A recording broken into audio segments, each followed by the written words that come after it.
Here we go. We're live. Hi, Hello, everybody. hello, everybody. It is me and Mr. CCDB, Hello, hello, hello. and we're here to talk about StarGate. Which is my favorite IP? Yay! I picked a good subject for tonight, then, and no, I'm not sleeping. Let's say hello to who's all in the chat right now. We got Thomas Potts. He's yelling for another 48-hour live stream. We got Epic Beard. We've got Positive Candor. We've got Pflugerville. We've got that Epic. Yeah, Epic here. We still got some people hiding out that haven't said anything. But hey, that's okay with me. So I think, if we're going to talk about Stargate, we should start where it all began. The movie. Brilliant. The movie. Bird of Prey and LTG Pixels just come in. Kapla, how's your hangover, LDG? Yeah, how's the hangover? Even though we're not supposed to really get away from the subject, we'll just say a happy belated birthday to the hangover boy. I threw a StreamYard link in there again. We can get a couple more people up here if they want to talk about the movie. That should be fun. I just rewatched it today just to be sure I was up for this. That's my fourth time in a year watching it. So Just 4 times? only 4 times this year, yeah.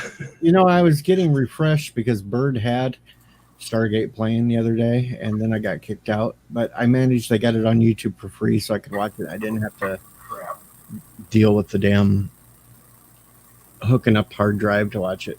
And hello, Pfluger. Hello, 14 Barber. And hey, hello, Bill. Your microphone seems to be pretty staticky. Hello. You want a connection on that?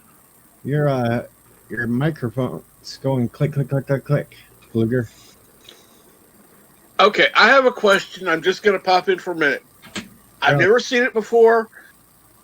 Why should I see it? Yeah, hang on. And what should I know before I watch? Well, we're going to explain that as we go through the stream. Okay, I just wanted to pop in and ask. We're going to start off with Stargate the movie.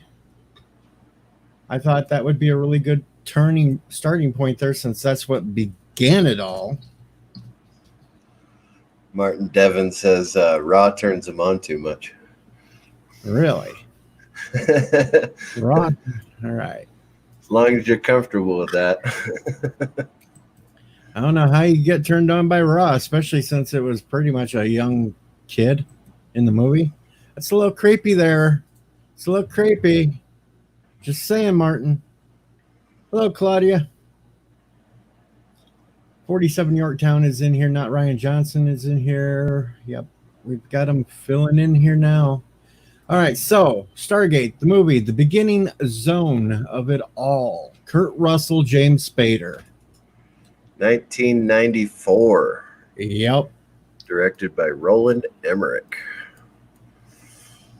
What did you actually think of the movie? It was really tense. I mean, from beginning to end, it was a little slow and a little downbeat. I mean, I watched Stargate SG-1 many, many times, and it's my absolute favorite series.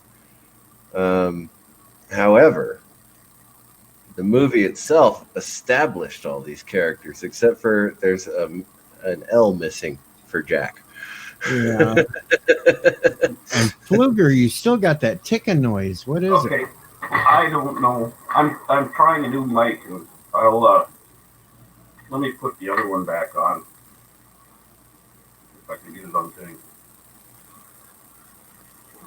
it? I don't know what the heck that noise. And there's Resolute.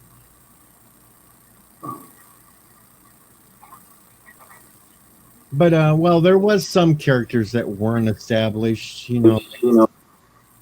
Teal'c and Samantha Carter and that. But Right, they didn't establish the Jaffa at all in the movie. As a matter of fact, in the movie, the guard for Raw were Horus and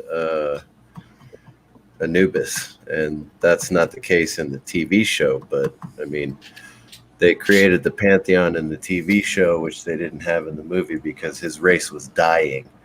So he was like the lone survivor of his race. He wasn't even a little worm Gould. He was an actual alien, full-size man-type alien. Yeah, you see that right at the nuclear blast at the end. He almost sort of looked like a freaking Asgard. Yeah, he does actually look a bit like an Asgard, only more reptilian, but yeah. I hate to say it, but he kind of looks like the aliens that form in the end of Crystal Skull. To me. No, their heads weren't that big. I don't think their heads didn't look much bigger than an Asgard's. They just look more reptilian. But other than that, you had, the really confusing part was there at the beginning when they were trying to figure out how to dial the gate. And they clearly explained that they had the first 6 done.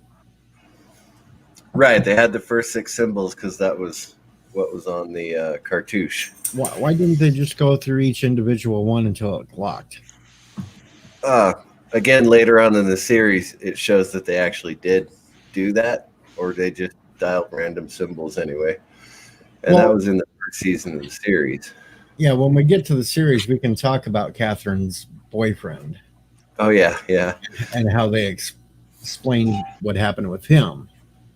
But you would have thought, just sitting there. Oh, I know. And 94? So 23 to 94?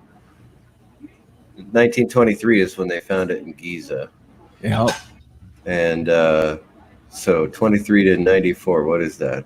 51 years? And somewhere halfway between, they did finally figure out the combination at least once. Right. Yeah. You figured they'd keep screwing around with it until they figured it out.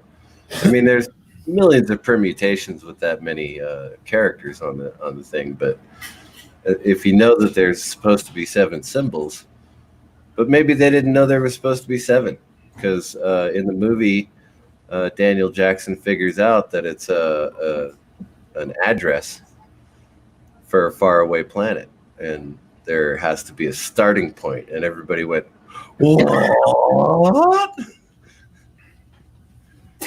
And that doesn't make a hell of a lot of sense either, because in 3D space, all you need is 3 or 4 to get an exact location. You don't need 7 or 6. Well, they just wanted to make sure that they were homing in on exact location of the planet instead of... Well, if you consider it like grid coordinates on a map, you have a 4-digit grid coordinate, which will get you within 1,000 meters of a spot on a map. And then you have a 6-digit grid coordinate, which will get you within 100 meters. An 8-digit grid coordinate will get you within 1 meter. So if you think of it that way, then doing the same thing in space kind of makes sense in that context. So you're looking at the digits as significant digits rather than, yeah, I guess that makes sense. I was looking at them as like GPS coordinates. You only need 3 satellites to get a 3D fix. Right. But we already know the map of Earth versus the map of, in the movie, the universe, the map of the universe. In the TV show, it's only one galaxy, but in the movie, it's the entire universe. Although they seem to have a map that was moving. Right. As the map went through. That was kind of weird. Yeah, that didn't really make sense in the movie when they had a dang map thing that could follow it clear across the universe. I do like that they shrank the area of operation down to one galaxy in the TV show. It just makes more sense that way. The only other thing the only other thing in the movie that didn't make sense is why would they reprogram the nuke itself, sabotage it to go up in the temple? Why would I the think they just didn't want to. If he found reason to activate it, they didn't want him to change his mind. So they just Was it shut down. There was never a way to turn it off. I think that was the military who did that. was it General West or was it Ra who disabled the disarm device? I would guess it was the general General West then. Yeah, or that whoever was in command. Yeah. kind of makes sense. I mean, don't have second thoughts, don't chicken out. You're there for one purpose, and that's to destroy the gate. So we're not going to let you turn it off. So, anything else anybody want to say about the movie before we slip into the TV series? Because we've got 3 series to go forward and quite a few seasons. Yeah, the movie was sadly never brought up, never sequeled, and it should have had a sequel. It was a totally different entity to the show, as you were just saying, and that always made me sad. But it was good. It was good. Well, the first episode of SG1 was basically a direct sequel to it, since they did get Daniel back from Abydos, and Yeah. The Children of the Gods. I've got the director's cut of that. Oh, I like the director's cut of that one. It's good, isn't it? It is.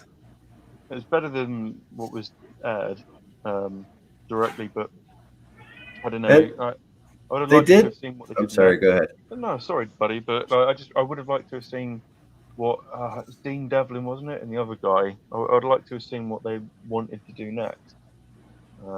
Doesn't take away from the show, because the show was amazing in a lot of different ways. Well, Dean Devlin is one of my favorite Hollywood writers altogether. But I mean, the first episode had 2 of the actors from the movie come and cross over into the TV series, and that was Alexis Cruz and Eric Avari. Yeah. Skara and Kasuf. That's it. I keep forgetting that Ferretti wasn't in the show, but I think he should have been. Yeah, Ferretti really should have been, and French Stewart. That would have been a huge boost for his career too if he had been in it. Yeah, exactly. Oh well. Yeah, that was sort of my input for the for the movie. Sorry. Well, that's okay. That's what we're here to do this stream about. It's input on StarGate, all of it. I love StarGate. So we hit to the first series, SG1. And yep. Children of the Gods. Children of the Gods. I think I'm sorry, go ahead. I was just thinking I figured out what the noise was. It sounds like a big fan in the black background. No, it's not Alexander, is it? No. Alexander's not here. No. So we've got the first season with Richard Dean Anderson, Michael Shanks, which was a really convincing Daniel Jackson. Yeah, he actually did a really good job. He looked a little bit like James Spader early days as well. He did. And he did a lot of the mannerisms in the first season, partway through. He did, and later on in the series, I'm assuming that he started working out with Christopher Judge because he just got too big to be a nerdy a nerdy archaeologist. It took years for Chris Judge to start working out. He was just fat for a long time. He even said himself that after a while he was like, I better work out so I look as big as I'm supposed to be. What a legend. And of course, Epic Beard's like, now it's Amanda tapping time. Yay. Just because my reproductive organs are on the inside instead of the outside. That was a funny line in the movie, Yeah. in the TV series. I like the fact that they parodied it. Oh my god, parodied. You know what I'm trying to say? Yeah, Like, in episode 200. Yeah. Wormhole Extreme. that was so good. Oh, the show got so funny when the DeLuises came on board. Oh yeah, Peter DeLuise is a god when it comes to directing. Just absolutely brilliant stories and excellent directing, and it really looked like the cast all loved working together too. I like to hope they did, because they were a great bunch. There's no getting around it. Even Ben Browder was good. You know, I'm one of the few people that I know that I've spoken to about that actually enjoyed Ben Browder being in it, and I kind of wish he'd come in sooner. I didn't mind Ben. What annoyed me is when they brought Claudia Black in. Really? Why? That character just annoyed the hell out of me. Yeah, Vala just annoyed me. Aww. I don't know what it was about her. Sure, there was a couple of funny points here and there when she'd be doing her Daniel flirting and stuff like that, but it got old real quick. Well, now I feel really bad for her. It wasn't like the tension between Samantha and Jack. Yeah, but I don't think it was meant to be, though, was it? It was meant to be more comedic, light-hearted. Tonally, the show did go that way. Like, it did, as we were saying, it did start to lighten up a bit. We skipped over a lot too. We haven't skipped over a lot. We're talking about the entire Stargate SG-1 series, so we can bounce back and forth over it all we want. Okay, well, going back to the very beginning, I'm sorry, the very beginning of SG-1. I thought we were going in order. I didn't find it realistic, and obviously it's a show about space travel, so how realistic can it be? But I had like an issue with them just allowing Teal'c to join the team so easily. Yeah, he helped them escape, but really, you're gonna have an alien joining humans on this thing? It just seemed out of place. It's funny you should say that, but I think that's what set up Aquaman to come into Stargate Atlantis. If it wasn't for Teal'c laying that foundation, Aquaman couldn't have come in Atlantis. I like the way you refer to him as Aquaman. Yeah, that is funny. Jason Momoa. Jason Momoa. Hey, there's only one Momo. But it's a good point, actually. Why would you just turn and go, well, yeah, you guys are clearly the bad guys, but why don't you come on board to my team just because you say it's fine? Is a bit weird.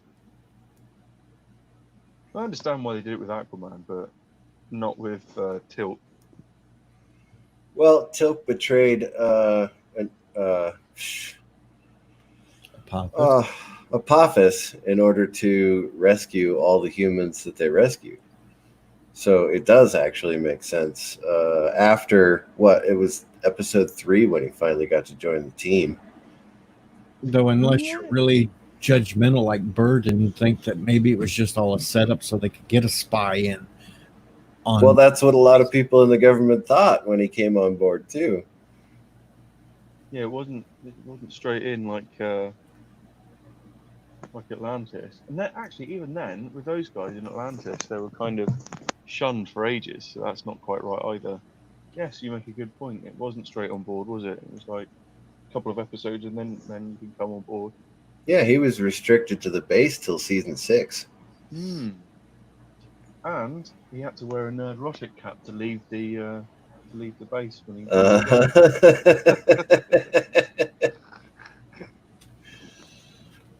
I thought it was more of a Tim Pool beanie he had to wear. Yeah, that's what my nerd-rotic cap looks like. Hang on, I'll show you. I don't normally do this, but You're gonna mess your hair up. no. See? There. Nerdrotic.com. That's funny. Uh-huh.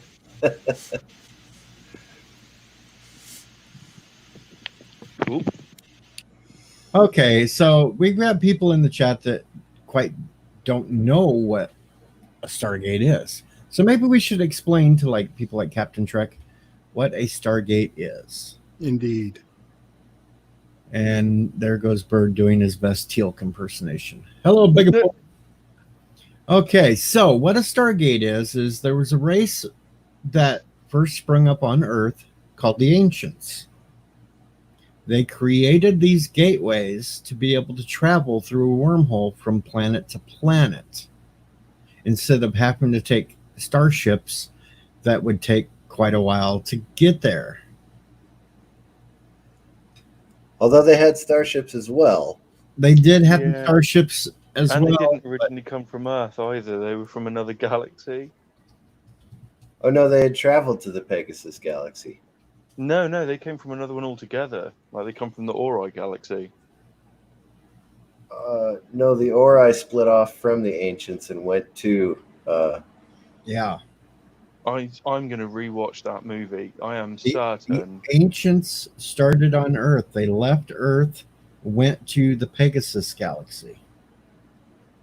I'm going to double check this. I feel like that movie told me that they started elsewhere. Where? Then- Sorry, guys. And then it was when they got the heck out of the Pegasus galaxy and went back to Earth, where they all contracted the disease that wiped a good chunk of them out while the others ascended. Correct. Yeah. And They then went to Pegasus and they got infected by the Radis. The Radis bug, and that's what created the Wraith. There you go. The ancients come from the Altera or Ori home galaxy. They came to Earth to avoid the weirdness that the Ori ended up, and then they ascended here. Dang, you know too much. Yeah. What's the source on that? They're wrong. I Is that asked Wikipedia? No, I just went to fucking Bing or something. I'm gonna have to type it out again. Where? I son feel of like such a boomer. yeah, and I'm the one closer to being a boomer. The hell? Yeah, true. www.stargatesg1solutions.com, where the ancients come from, the Altera Ori home galaxy. Right, it was in that movie as well. Pixel says he knows his Stargate, yet he didn't come up to the panel when I threw the link out. Way to go, Pickles.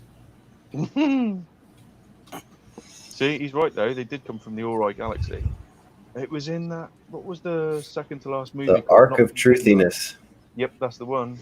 That's the one. 'Cause it begins at the beginning, like in the Altera galaxy. Yes, and Blow Merlin up, was you know. working on that machine, the Ark itself. Yes, exactly. Yes. Okay. Yeah, my bad. They came Yay. from Altera. Son of a bitch. Google says it too. So we were all wrong 14. Anyway, You're getting back, relying on a half-drunk, tired barber from England.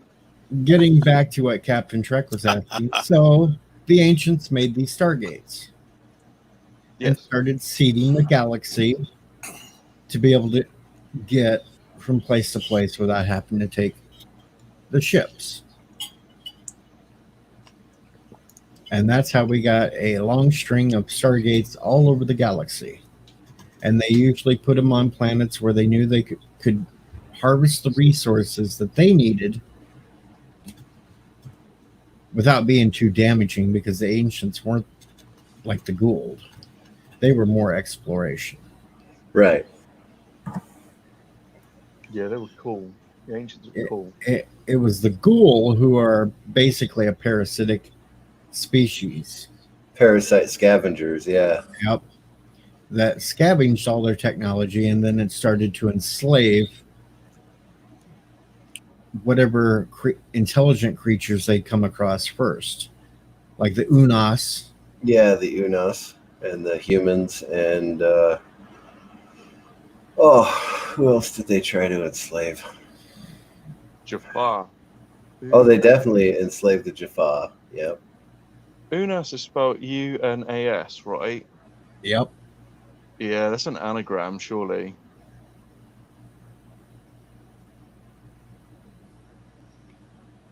Hello, Elihu. Lahu. Yes, they're everywhere. But so you got that much there. So we're introduced to the Goa'uld. Such a good spelling, isn't it? Goa'uld in that first episode. And remember, in the movie, he was a full-size Alien. Asgard type alien before in the movie, and in the TV show, the Goa'uld are just worms that inhabit human bodies. Take over the humans. Was it in that first episode that Major what's his name got a Major got a- Kowalski, yeah. Kowalski? That's it. Yeah, he got by a Goa'uld. Which is funny because in the movie he was a lieutenant colonel. Why did he get demoted so badly? He didn't get demoted. They just started him off as a major in the TV show. That's all. They didn't actually dig through the movie quite as closely as they should have, and that's why Maybe they it spelled had to be O'Neill 25 wrong. Sorry, maybe it had to be 25% different. That's O'Neill with two L's. Sit there and change that name too. So it's like, come on, they're pulling the old that. And so actually, Star Trek wasn't the first one to pull it. Stargate was. Yeah. Yeah, they made Action Jackson rather than Daniel Jackson. Well, he started out as Daniel Jackson. No, I He love didn't really it. become Action Jackson until season 2. Right. In fact, was it season 3 or 4 before he held a rifle? He just had pistols before that. And he mostly used pistols throughout as well. But he did know how to use a rifle eventually. P90s. I also love like those P90s. Oh, yeah, the P90s. Yeah, those are a good prop. I also like that he had to end up going back to glasses after years of not wearing glasses as well when Ben Browder turned up. Because it looks so similar. The actor, though, the actor still looks funny when he fires the gun because he turns his head and squints his eyes when he fires his pistol. Michael Shanks. Michael Shanks, that's his name. Yeah, he's definitely no Clint Eastwood.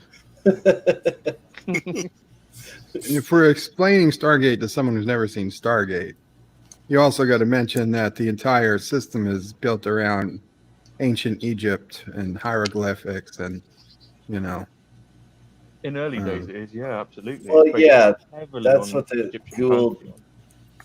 Sorry, go ahead. The bad guys are all flying around in giant pyramid ships. Yeah. That's what the Goa'uld turned it into, but And it started right, out the as Stargate is found in ancient Egypt. yeah. The ancient ruins are more like Atlantis or the pedestal computer systems that they used on Abydos. And what was the home planet for the Jaffa? That would be oh shit. I just had it in my head too. Yeah. I had to travel through the Shapa Eye to get there. Yeah. I can't remember what it was called. It definitely wasn't called Kree. Everything in Jafar was Kree though. Right. Jaffa, Kree. Oh, well, that was easy. I could give commands like that and be understood. Chulak. Chulak, thank you. Bang on. Yes. Oy, caramba. Can't believe it took me that long to... Well, you remembered it. No, it was Chulak. And they had that. Well, no, not technically. Teal'c's home planet was Chulak. They mentioned several times throughout the series that Chulak is the home planet of the Jaffa. But there was another one. I think they had loads of planets because they were like a full. Because full where they race of found people. Yeah. the other home planet that they claimed was Dakara. Jakara. Oh, Jakara is the one with that The pedestal big ancient, computer on it. the big ancient Yes, device that they the had to have ancient Ball device. help to get rid of the replicators. The replicators, yep. Do you think Oh, was yeah. the sunken city of Dwakara? Say again? Do you think that was because of the sunken city off India of Dwakara? Like, there's a lot of ancient stuff, obviously. Like Bird says, most of the bad guys in the early days of Stargate was all based on the Egyptian pantheon. And like when people started not excavating but exploring Dwakara more off India, I think it got into the zeitgeist. So therefore, that's probably why they called the other Jafar homeworld after that. Not bang on spelling, but like similar. Yeah, that's possible, yeah. I could see that. I mean, the writers of the show were really intelligent. Oh god, yeah. But going back to how the rings work, basically they create a stable wormhole anchored on both ends by an event horizon that the gate itself creates. I mean, it's a science fiction trope, but it creates instantaneous travel. So you've got a split second of travel versus weeks of travel on a starship, which is why the ancients developed the gates. And here comes the hungover man. Actually, I just thought of, I just thought of another Hello. in the movie and the TV show. So in the movie, to dial gate to gate and everything, you need a completely different set of coordinates. But in the show, to make things easier, it was just a standard set. So like Earth was always, whatever it was, and Abydos was always whatever it was. It never changed. Whereas that was the whole point of Daniel Jackson being in the movie, was like they didn't know how to dial back, kind of thing. Right, and that's the same reason that everybody spoke English in the TV Now, see, series. Jeff's pointing out that originally all the humans came from Earth that spread out around the galaxy. The ones in the Milky Way, yeah. The ancients didn't know. Like the humans from the Milky Way are the second evolution of the ancients that came from Altera, And they were the ones. They were the ones that became the Jaffa on some home worlds. Yeah, absolutely. But they were stolen by the system lords and altered. Jack even got altered into a Jafar at one point, didn't he?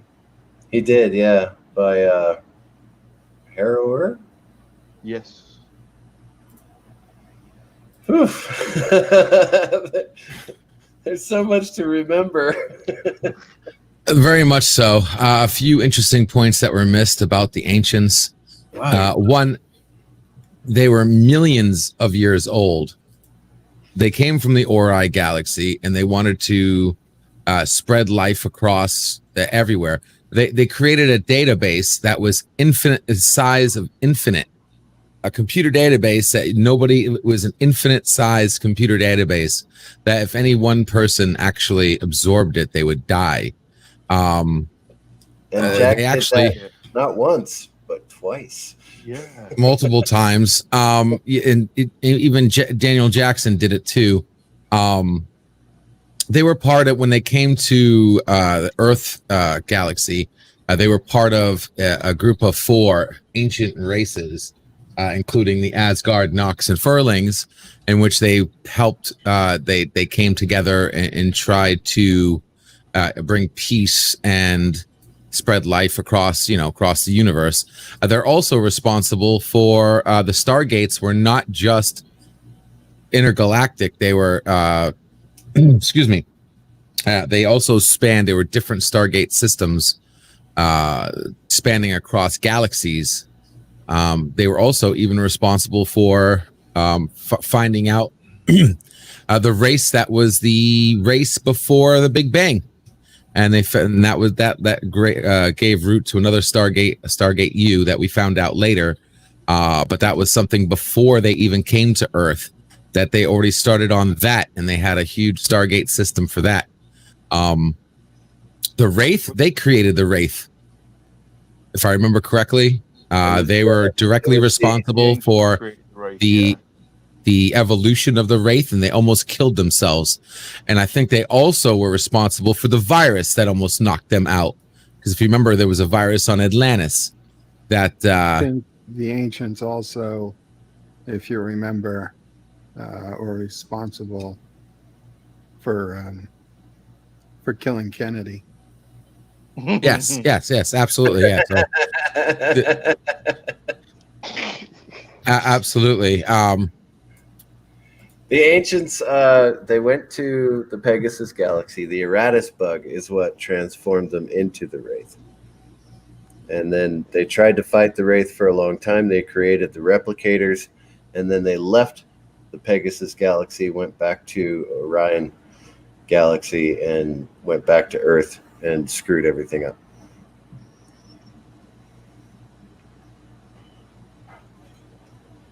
So they weren't without their own blunders and their own mess ups, even no matter how omnipotent they were.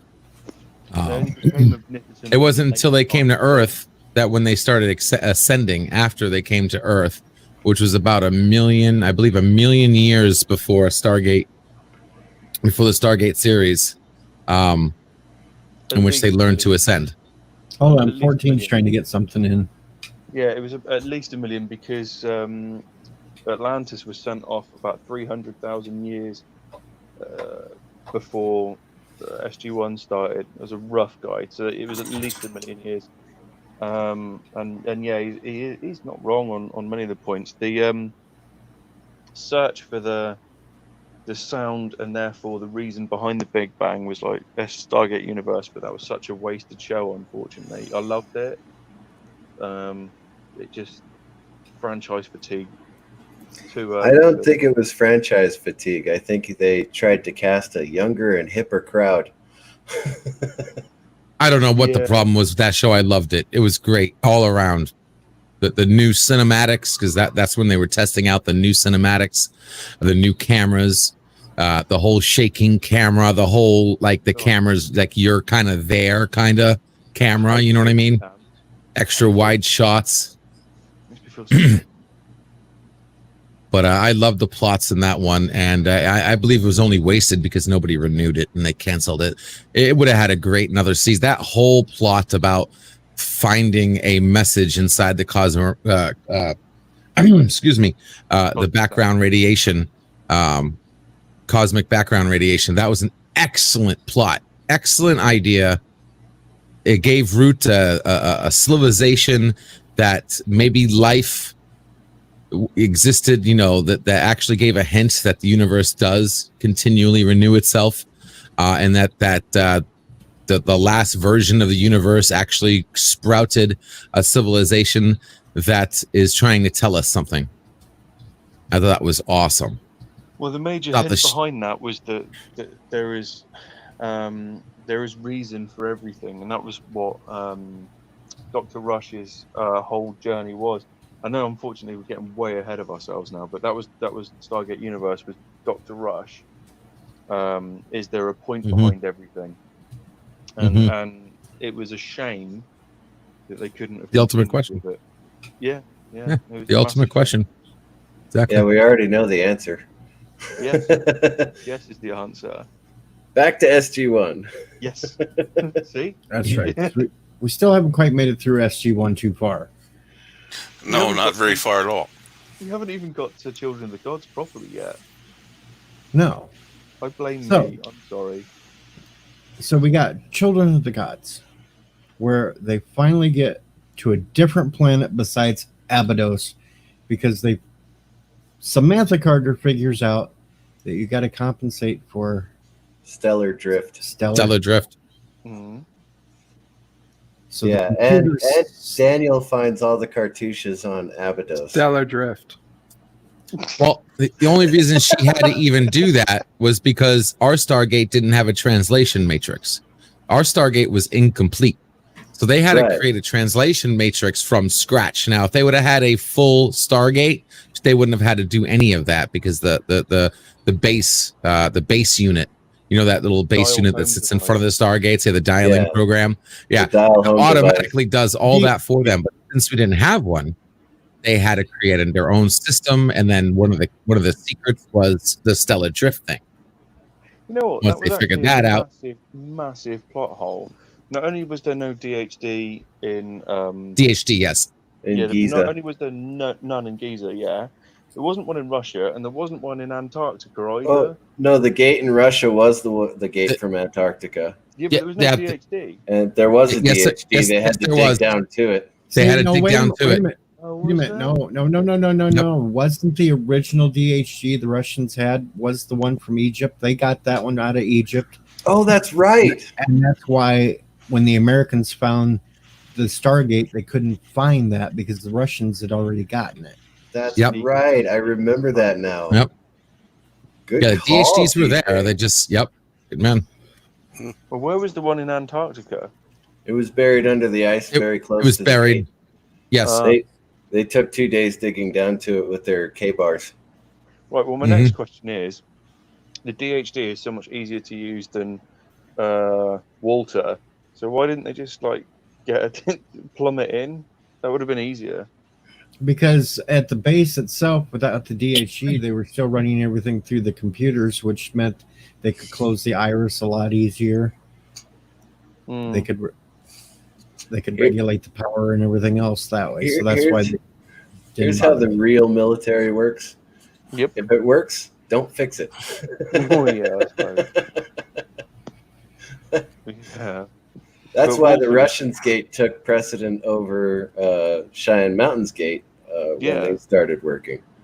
That's right. Because- 'Cause the DHD, The made DHD it, had yeah. the extra another piece of the puzzle that we forgot to put on ours. Right. Hang on, that Russian gate, didn't it? Didn't it go to some bad people before that in America? That Jack worked for. Yeah. Yeah. It did.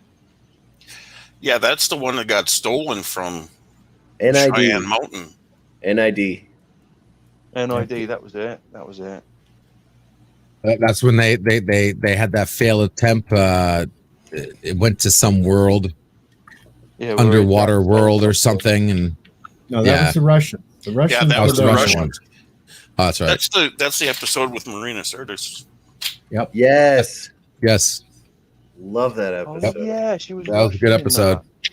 that. It turned out it wasn't really an underwater world. It was just life forms that reacted together like they were water. Yes, and they did not appreciate it because we were killing billions of them every time we activated the gate. See, And that's why they what- took over the bodies to go back to try to destroy it. That's why Which Stargate was this- is awesome. It actually was had this- the guts to try something different, like crystal people, if you will, crystal aliens, water aliens, all that stuff. It was Mhm. good stuff. Oh yeah, they had all that. too. Ewoks. Yeah, they had it all. Now, Which, by the way, just there was a second that there was 2 times that the Stargate was used to kill. Actually, wait, no, 2, 3. There were 3 times the gate was used to kill millions of another species. So that there was actually 3 different times when that happened, which I thought was interesting. How they kept coming to that particular plot. Yeah, because they pulled that plot not to try to jump too far ahead, but they pulled that in Atlantis too with the fog base. The fog base, and then the radio based life forms. Yep. Oh, and the one that got inside Rodney as well. Yes, But we're still Matrix. But Wait, back wait. to the first episode. yeah. 14 wants that first episode. They finally get through to another planet. There's a lot to cover. Yeah, there's only 17 seasons to go through. There is as well. And 2 movies. Yeah, there's 2 more movies. And then a really crappy web series. That doesn't count. Surely that's not canon.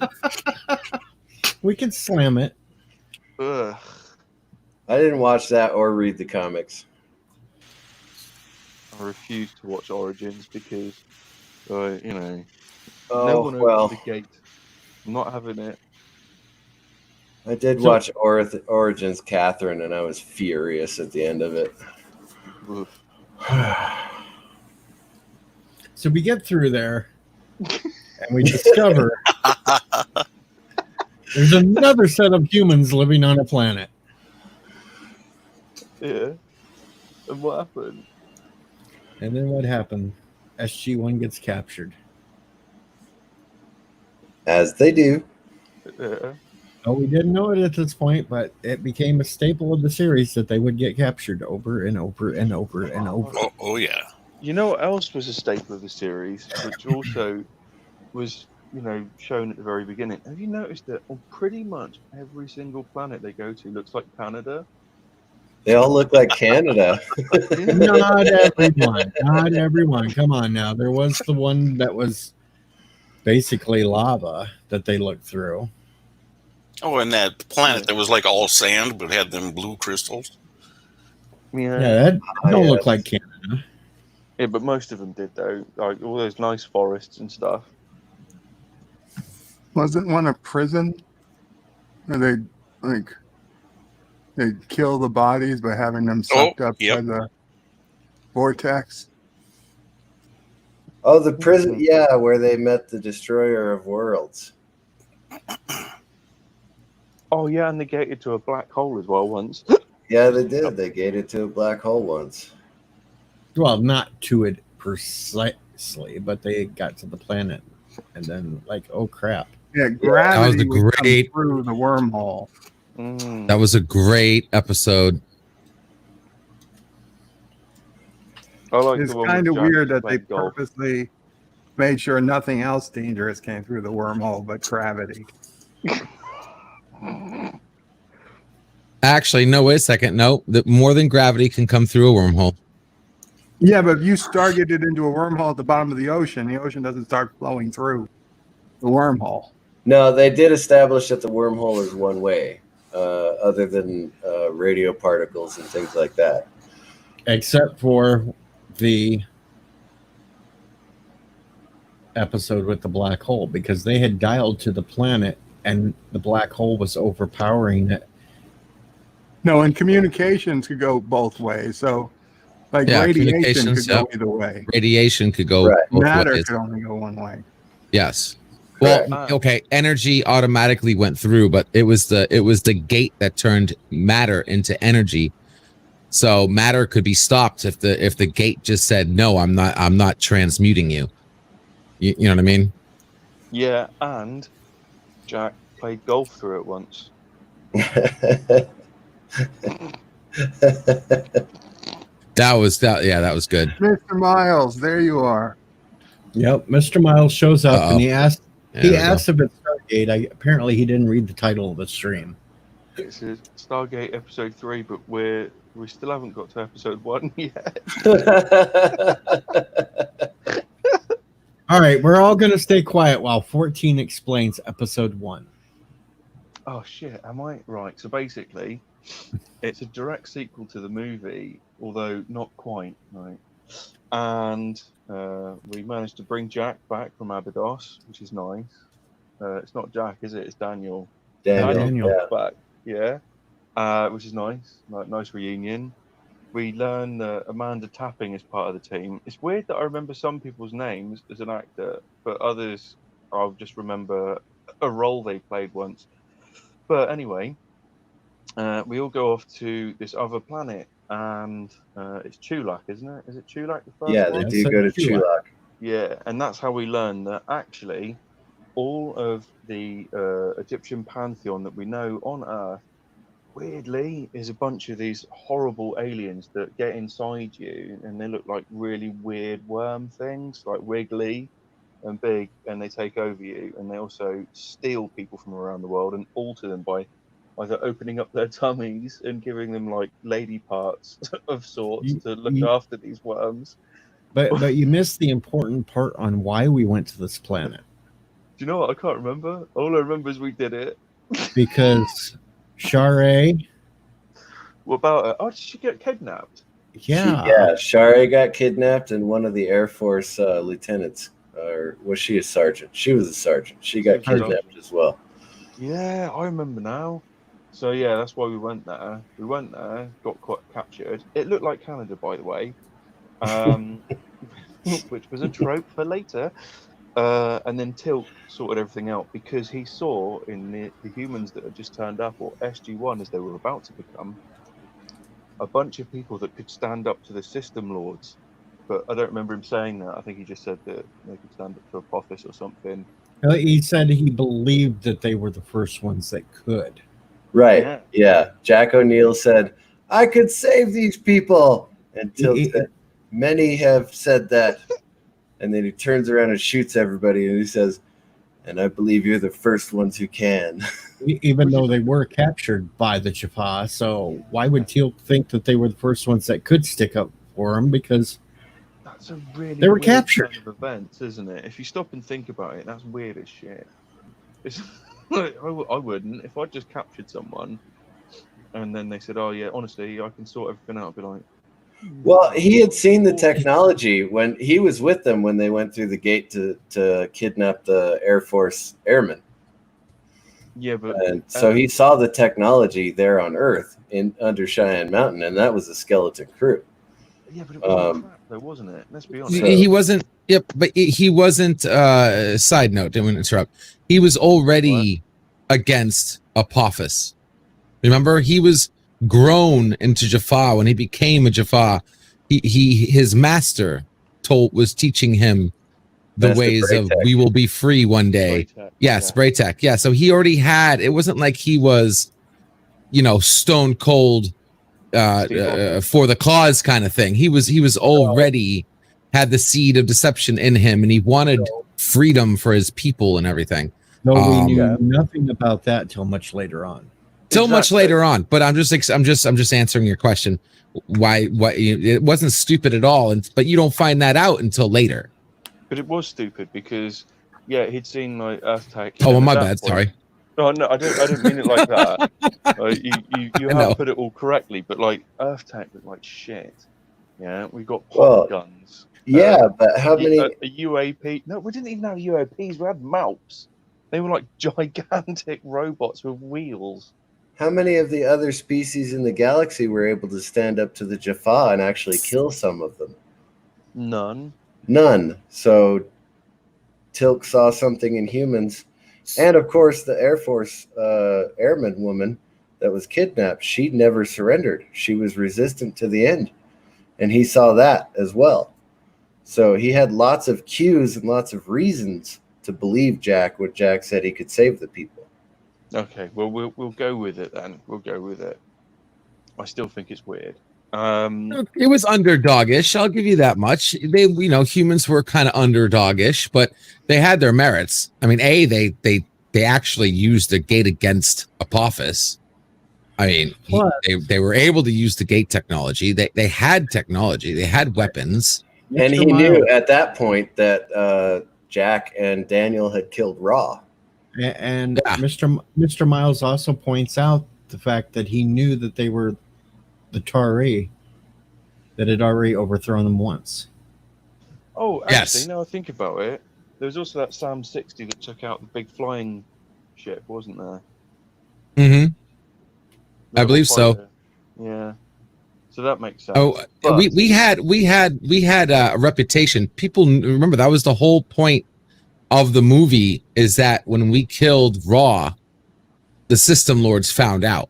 Everybody knew something happened. The biggest Ra was dead, and it was because of us. So just because of that reputation, that definitely could have also helped him backstab Apophis. And Martin says, "Don't let this go down the this is stupid route. We're fans." Okay. So, moving on to the tail end of the first couple of episodes, Major Kowalski got a snake inside him, and then it went to be continued, if I remember correctly, which was on to the third episode, which is what we are now. Which we don't have to go over each individual episode with this one, because we'll be here all week. Yeah, talking. exactly. It would take forever. Let's do the highlights of each series as we go. And of course, with Kowalski, it ended up Teal'c fighting with him and the Stargate closing and taking off the back of his head. Oh, yeah. But he came back later. Supreme Heretic is making fun of us, I think. Is he? Oh. Don't worry, Drew. I think next week I'm planning on doing old school Battlestar Galactica for the Let's Talk. Ouch. Ooh, nice. And we may even talk about the abomination called Galactica 80. You love Galactica 80. But we've got progression. We start to find out that the ancients weren't the only ones that were running around the galaxy at the time, that there was others that sort of masqueraded as gods. The Asgard. You had the Asgard, who You had Cool. the went Furlings. after. Well, we had the Furlings, but those were the only ones we never got to see. The furlongs. We got to see him once. No, that was Yeah, not. I'm not talking about. Dream. I'm not talking about that episode. Where did I'm we talking see about him? the episode. I'm talking about the episode where they got the furling invitation, and Jack got the key, and his buddy came and backstabbed him and took the key because he wanted to retire on a planet, and he got an invitation to some kind of future, live the rest of your life, and they were actually on the moon, and for a split second they found out that they were going to kill each other because of the plant. Something that they were eating made them go crazy, and they went to kill each other. And there was a furling skeleton among the ruins. We're not 100% sure that was a Furlong skeleton. It's possible. Most likely was. Maybe not, but I think it was. Because that's also where humans were also going there, the ancients, to learn and meditate like the other planets out in the Pegasus galaxy to ascend. Understood, but I believe the entire premise of that particular invitation was furling technology. Everything was smelled furling. Everything was furling. It wasn't ancient technology. Mr. Miles is a really big Stargate fan, and he says we saw their tech, but not the aliens. True. It's very true, actually. Because the whole running gag of the 200th episode, was it the 200th episodes Yeah, where it they was had the 200. little Ewok looking things, was just because of the name. That's what they made them look like. And if you look at that skeleton, it does not look human whatsoever. You look at that skull, that definitely looked. Yeah, but just because like it doesn't look human, it doesn't make it a Furlong either. No, but it doesn't make it not either. No, but they did say that we didn't see them. Yeah, we didn't see them alive. Yes, Or dead. Because when they met put up the with skeleton there for a reason. when they met up with the Nox, the Nox started naming the races, and Jack automatically said, "We have not met them." Yes, Cork was an ox, wasn't he?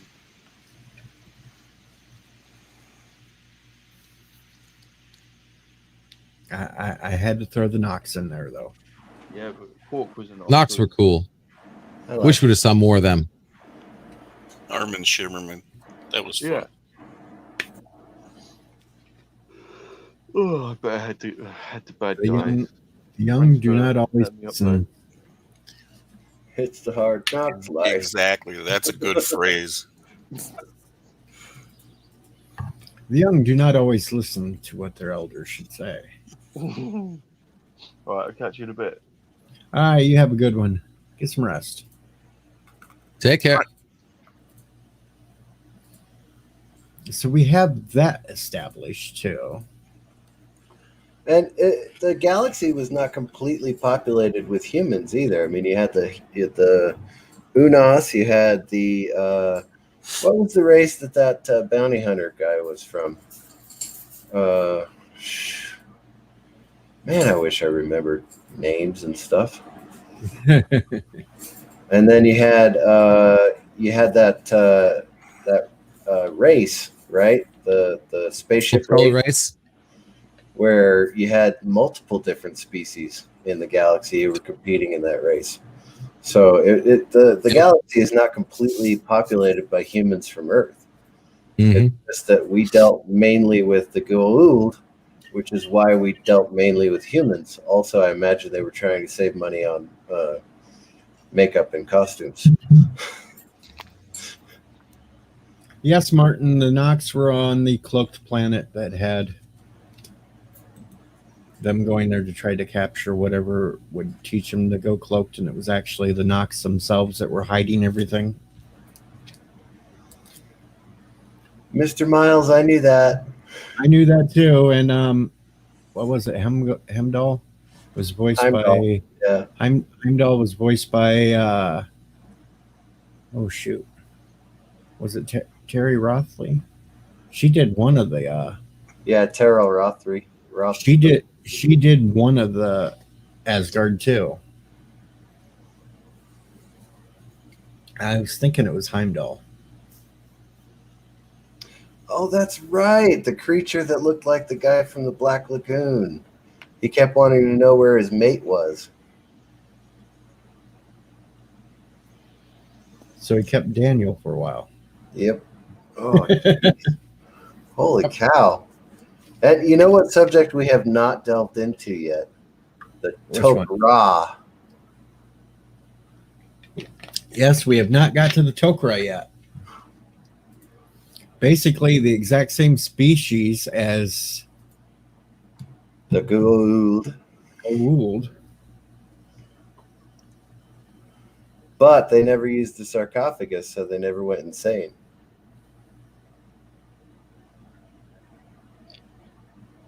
And they were are willing to share the bodies. right. They were the group that didn't want to enslave people. They wanted to blend with the bodies that they had to take over. And they could heal a sick person, so of course they saved Samantha's father. Exactly. Yeah. But And nobody else. O'Neill. They saved O'Neill.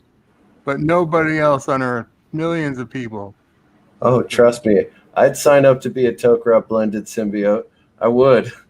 I guarantee you that. I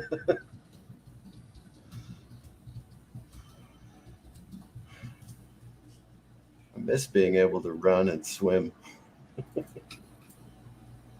Well, besides episodes 100 and 200, the episode with the time loop window of opportunity, I would say was definitely a top episode of SG1. What? The time loop episode where The O'Neill and Teal'c are stuck in a time loop.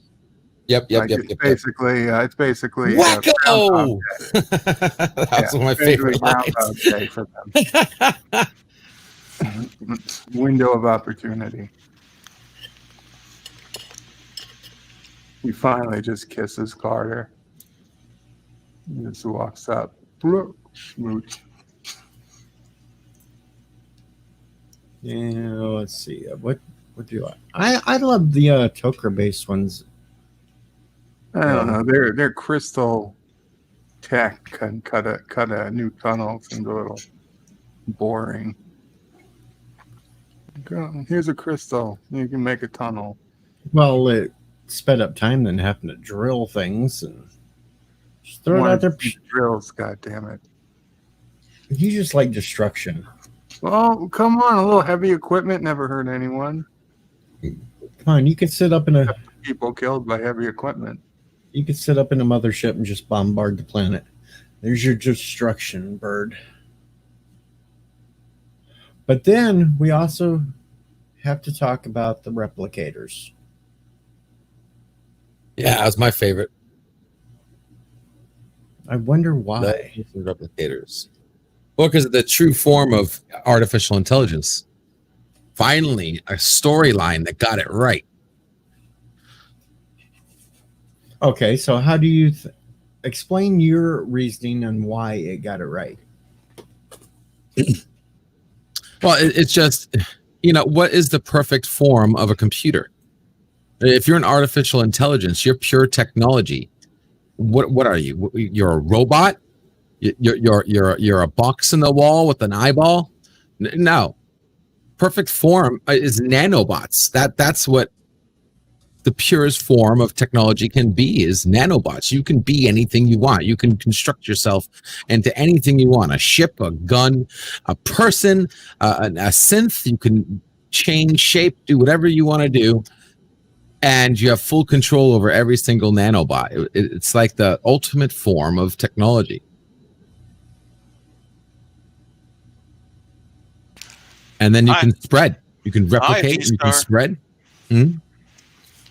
Oh, V-Star just came in. Hello, T-Berg. Oh, hey, Vista. T-Berg and Peggy and... Yep, Peggy. And they did exactly that. They've started out as little nano chips, and they turned into like spider things. And then eventually they literally figured out how to turn into having a full body form. Well, actually, that Danielle Nicolette, she was the first human form replicator. She was created by her father. She created the little spider ones. Yeah, the little spidery ones because she wanted toys. Mm-hmm. DJ, if I remember correctly, I'm rocking the throwback, buddy. And so we've got... Actually, they went through an evolution. They went from a human form to the block forms, and then they went back to a human form. Yep. I think they were two different evolutions of the same creature, though. They were created in the Pegasus Galaxy, but they were also created separately in the Orion Galaxy. One of the ancients created the humaniform robot woman, who in turn created the block replicators. And they also wanted to try to ascend. Yeah. Yeah, Right. that was their ultimate goal, is to ascend just like the ancients. Right, the humaniform replicators definitely wanted to. Which, that's another topic we should talk about, is the ascended beings. The ancient ones that were ascended, and their hands-off policy, except for when it was convenient or detrimental, like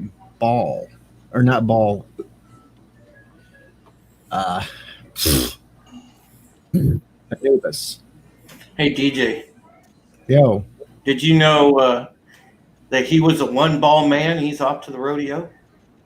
Alrighty then. So we're Anubis and the Ascended ones. Now the Ascended ones. The Ascended kept saying they can't sit there and interfere. But isn't it interference to have a half ascended being doing what he was doing? I would say that's interference, yes. Yeah, slightly. Yeah, it's one of those 50-50 things, because it's not interfering, but it's interfering indirectly. But it's not interfering because they didn't interfere. And there were multiple ancients who did, in fact, interfere. I mean, Merlin was one of them. And what's her name? Ori. Not the Ori. They definitely interfered. Yeah, they definitely interfered. Their whole point was to get worshippers so that they would steal all the power in the galaxy they were in. No, I was thinking of the woman who ascended Daniel Jackson. Yeah, I can see her face right now, and I'm trying to remember her damn. Yeah, I can't. Yeah. I can't get the name. Dude, T-Bird just said it. It's Morgan. Yes. Not Morgan. Yes. Morgan. Yes. Now Oma. she Oma. Oma. Oma. Oma? She changed her name from Morgan to Oma. Same woman. Oma Yeah. Dazala. She went by Oma Morgan. Dazala. Yeah. She went by Morgan on Atlantis. Yeah. Morgan Le And Fay. that was awesome when she was pretending to be the hologram. Thought And that Daniel- was so effing cool. Daniel Jackson looked right through her. He was like, Yeah. Yeah. You're not a simulation. She looked at him and You got said, what you need, Dan. you got what you need, Daniel Jackson. Now, since we don't have all night to go over this and everything else and every little, 96-hour stream. Do it. let's just go before we switch to Atlantis. Who are some of your favorite characters from SG1 besides the main core group? Oh, Jesus Oh, Christ. Siler, easy. Yeah, Vala. Woozy. Vala. Hathor. Yeah, Hathor. She was hot. The chick that Simone Bailey played. Yeah. How about Jonas Quinn? Yeah, Jarvis Knock it Quinn. off. I liked them all, man. There were so many, man. I mean, Yeah. Braytac was awesome. George Hammond was. Yeah. You got Master Braytac and you got Selmac. Oh, and Ball was awesome too. You had that one episode with George Hammond where he knew the future because of the time loop. Oh. And that was awesome. When they went back in the past. But see, yeah, Ball was pretty awesome. He went from being a one ball man to having multiple balls. I mean, you can't. Ball's first episode was definitely good. Drew just can't let a joke go. Yeah. Hey, man, I expanded on it. So there you go. And DJ, I will crush you in a BSG debate. Well, we're going to talk about that later. Yeah, but you will take the L. I know one person we didn't show up many times, but Erica, sorry. No, I'm surprised that a lot of the Star Trek people aren't yelling them out yet. Oh, Picardo. No, John Delancey. Yeah. Oh, yeah. Delancey did have a couple episodes. Yeah. Yes, he did. Yes, Yep. he did. And the ones that he was in was pretty good. Well, I tell you what, the last episode he was in, that was good. The one where Now- he died. Mr. Miles is saying that Oma is not the same woman as Morgan. Did the big fight between Anubis and Oma take place before the... Oh, it did. Oh, they're not the same person. Morgan is different. Holy cow. Actually, Morgan... Yeah, Morgan is different because Morgan was more against Merlin and stuff. Yeah, that's where the Ori come into play. Okay. Yep, that's right. Martin Devon says he likes Colonel Mayborn best. And you know, I'm going to say that. Well, I love Mayborns too, but as a transitionary, a character that was introduced on SG1, Dr. Rodney McKay. Oh yeah. Well, yeah, true, but see, he counts as the main cast for Atlantis. Yeah, but this one we were going through not main cast favorites. in the Okay, series. yeah, I mean, And Dr. McKay was in 7 episodes of SG1 before. well, yeah, he was, Flipping and then over. there was, oh god, I kind of liked Lee. I thought Lee was pretty funny, Dr. Lee. My bad thing is my 2 favorite female characters on SG1 are not Samantha Carter.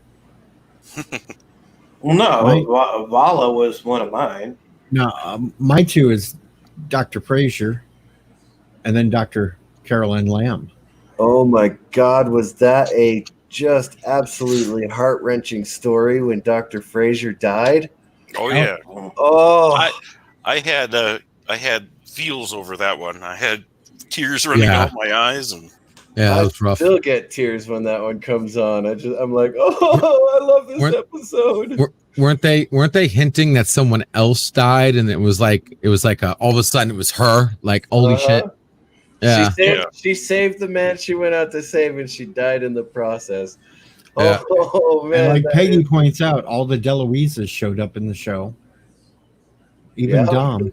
Yep. Yeah. Yeah, it's true. And that was funny when he was in all their heads at the same time. Yes, Wolsey started out on SG-1 too before he Yeah. ended up. On Atlantis. But I was just going to kind of take with McKay as a crossover, so then we could start into Atlantis. Atlantis. Because we've already been going for over an hour, and we still got Atlantis and Universe to cover, and the two last Universe movies. will be Yeah. quick. When you cover Universe, I'm gonna dip because I'm gonna puke if I listen to that. What's Mama- What is people's beef with Universe, man? This Universe shit was is not gold. bad. What the beef is? It's terrible. Universe was, yeah. I'm all right. I'm just gonna say it because I don't care if I'm politically correct or not. Universe was gay. Hated it. Tell us how you really feel, Drew. I will because I hated it. It was My garbage. mama told me that if you don't got nothing nice to say, don't say nothing at all. So You know, I, I will I'm probably be silent during SGU as well. I'm going to have to. I may have to kick myself out of my own stream because I'm going to go off the topic one time, and I'm going to say Battlestar Galactica, the remake, was gay because they got rid of Boxy, damn it. Well, yeah, I don't. But see, it left the opening for you to make boxy theories. So Yeah, I know. True. So we've hit Atlantis. We've hit Atlantis now, folks, and we've got Colonel John Shepard. We've got Well, yeah. Taylor. yeah, We got Rodney McKay. We got Ronan Dex. give me we've all got the Olivia Taylor, McKay. baby. We've got Carson Beckett. We got Raddick. And then we have Chuck the Technician. I was all about Taylor, man. Taylor, oh God, Rachel Luttrell was hot. I You like had, everyone. you had Patrick, what's his face? Patrick, in that first episode, he got eaten by the Wraith. Yeah, the The T-1000 guy. Yeah. Yeah, He was fantastic as a leader for the mission. But Yeah. you all knew he wasn't going to last. Robert long because Patrick. Robert He- Patrick, thank you. He was too big of an actor. You knew he wasn't going to last long. yeah, CCDB. It was Robert Patrick, not Patrick. Whatever. I knew Patrick was in there somewhere. Oh, that's great. But damn it, we just knew he wasn't going to last long. As leader of the expedition, though, he made an absolutely fantastic colonel. I mean, he was just brilliant in the role, which you would expect from Robert Patrick. So, yeah, we knew he was going to die. Obviously, he couldn't lead the expedition for very long. They couldn't afford to pay his salary to keep him going and going and going. The one character I was disappointed in, though she had one great episode, was when they brought Vanessa Angel on to counter 7 of 9. The chick from frickin' Weird Science. She was one of the Tok'ra. Oh, yeah. So they brought her on to counter 7 of 9 on Voyager. And she had quite a few episodes. And I think the only episode I liked, because she kept backstabbing them and all. I mean, she didn't even look that. I mean, oh my God. I thought T'Pol looked better than her, for God's sakes. The one episode where she kissed, what's his name? Damn it. The main guy. O'Neill. Yeah, but did you realize that we've moved on to Atlantis? Oh, have you? I'm sorry, my bad. Yeah, we're on Atlantis. I wanted to throw that in there right before we moved to Atlantis, but I'm a little late. Sorry. Headaches when you wander away? I was listening the whole time, but go ahead. It's Ricky. Why would you bring on somebody that for 7 of 9 on SG1? They already had Amanda Tapping. Yeah, she wasn't doing it. Well, she was doing it, but I guess she wasn't doing it. Oh my gosh. Well, for Atlantis, I like the entire main cast except Weir. Yeah, I didn't like Weir either. I liked Weir a little bit, but I mean, it was better. I kind of was happier when Carter took over. I was kind of pissed that they didn't keep Carter on, and they just went with friggin' Woolsey, because I was like, yeah, that was. Yeah, but I like Woolsey. I mean, I liked Woolsey was him, good. but yeah, Woolsey was still better than Weir. yeah, Weir definitely. Just, Yeah. and the fact is, when they changed actresses to play Weir, Yeah, because I had no problem with the actress that played Weir. I thought she was. I liked the first Weir better. Yeah. Because you like blondes. That's your problem. Yeah. I just thought she was more attractive. Stop with the blondes. Not all the blondes I like, because I also like Dr. Keller. Yeah, He wasn't blonde. Wait a yeah. second. Well, I don't know. I just found it funny that Atlantis. It's funny for Momoa. Atlantis started out the single typecast that kept that man paid for years, and still keeps getting him paid because he plays the same character over and over, every single movie. Oh, you're talking about when she was in Okay, the original Weir. Okay, that's right. There was an original Weir. But CC, am I wrong? Oh no, you're not wrong. He plays the same character, but some people embrace their typecasting. I would be one of the people who would embrace my typecasting if I got cast. Because look, every character Momoa's played in anything he's been in has literally been Ronan Dex with a different name. Yeah, basically, even Aquaman, he's still Ronan. Yeah, exactly. He traded the sword in for a trident. Exactly. Actually, is in the pistol, the blaster pistol. Yeah. I did Frontier. Did you guys see him in Frontier? I watched the first episode. I couldn't get into it. I did. It was pretty good, and he was not Ronan in that one. We're not on that. This is Stargate, damn it. Hey, we like Momoa. Yeah, well, we're only talking about the Ronan Dex Momoa. Ronan Dex. And Ronan Dex, like I said, every character. Is it just me, or does Momoa sound like a curse word in a different language? Or is that just me? I'm going to put you down below if you keep derailing this, Pickles. I'm talking about Momoa. What do you want? I'm sorry. Well, he was one of my favorite Stargate Atlantis characters. That's right. Great job. Wish they would have brought him on season 1.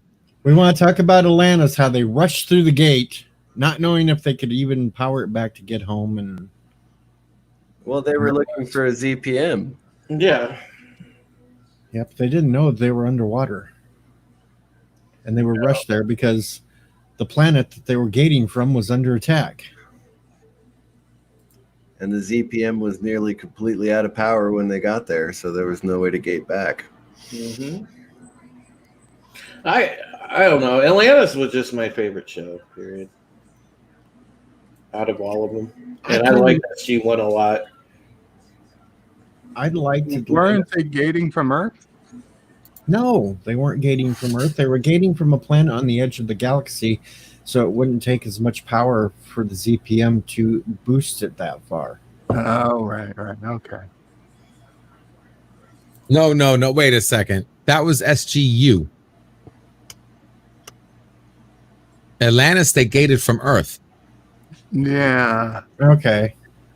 I think you're mixing up SGU. That's the one where they're on a different planet. SJU blew up their own planet they were trying to use. Yeah, well, it wasn't the distance. It was because the core of the planet was made up of the energy needed to push the Stargate that far. Well, that's why the planet blew up in the end. Odyssey, are you having a senior moment? Yes, I am. All right. I'll make sure you renew your ARP card tomorrow. You shut the hell up.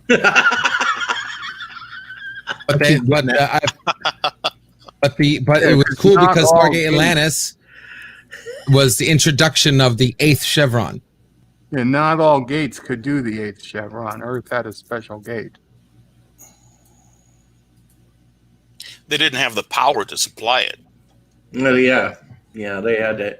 They had to have like the super califragilistic gate for the 8th chevron. Yep, and they had to have that planet for the 9th chevron. Mhm. Or they needed O'Neill to stick his head into a supercomputer again to figure out how to make a mini CPM power supply. But we get to Atlantis, and they find out they're stuck underwater. And power is draining fast. So what do? They blow the whole system to float to the surface.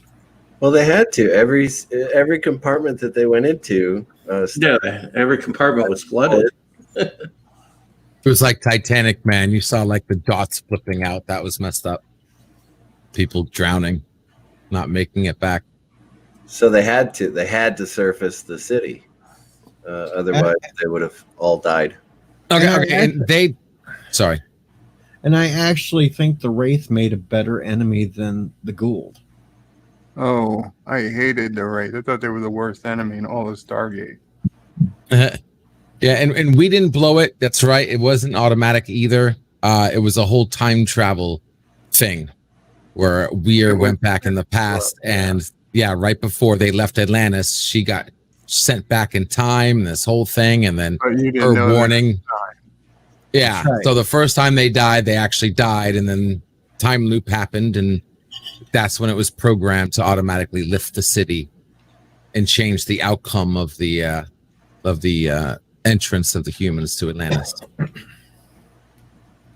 But we met a lot of interesting characters and races in the Pegasus galaxy. Yeah, we found out the ancients were playing humans like a video game. Yeah. Oh, that was a great episode. That was fun. That was awesome. Yeah, we were nothing but their pawns. I'd hope for more from the Asgard in the Pegasus galaxy. They turned out to be jerks. Rogue Asgard, yeah. Yeah, the Rogue Asgard were kind of jerks. Oh, the Rogue Asgard should have been shot on sight. They were badass, though. And then we found out Charles Emerson Winchester III was the head of the replicator. Yeah.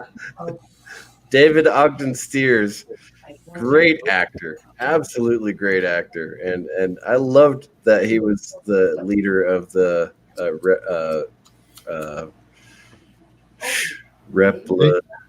the human form replicators of the Pegasus galaxy.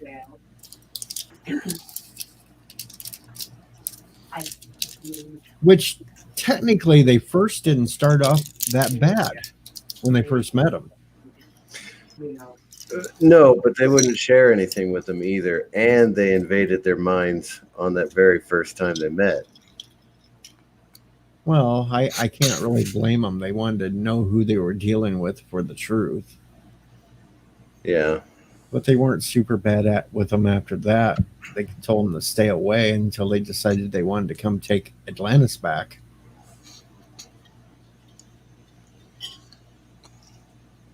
Of course, T-Berg thinks they should have had Alan Alda show up on Atlantis too. That would have been kind of cool. Alan Alda is a wraith. That would have been replicators. Awesome. Why would the replicator ZPMs not be built out of replicators? Wouldn't everything be built out of replicators? Not everything. Yeah, I don't think their power source would be made from them. Once they became humaniform, they were able to manipulate just like the ancients did, and that's what they were striving for. They were striving to become like the ancients so that they could ascend. So I don't think it was... And then it was Atlantis that you started getting more Star Trek alumni showing up. Oh yeah, you got Cole Meany showed up, And Connor. Trip Tucker. Yep, Connor showed up. Yep. He was in 11 he episodes. was a regular. Yeah. 11 episodes with him as Michael. Love Connor Trenier. Yep. He played that Wraith really well. And you still had the occasional hangovers from SG1 making their appearances. Yeah. One of my favorite episodes was when Teal'c and Momoa, Ronan. Ronan.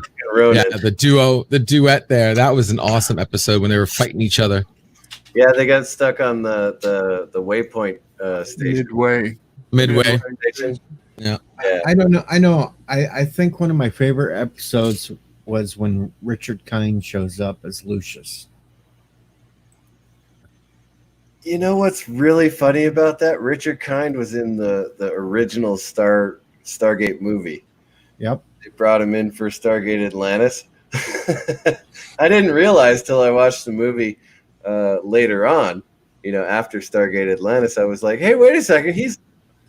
Oh. Yeah. I did enjoy that. That really was. And the episode with Rodney McKay and the personal shield. Oh, yeah, where he couldn't. So then he couldn't eat or drink or anything else because he couldn't get the damn thing off. Because he was so afraid of everything. That's why the shield wouldn't go down.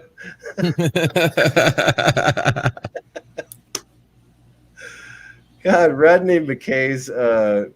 Maybe it's all in your mind. Are you afraid? No. Yeah, I put Rodney McKay as the best character on the show because all the shit that you go through with him.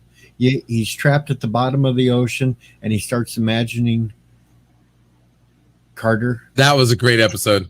Oh, yeah. Naked Carter. With a whale. You had him being threatened all the time with citrus fruits.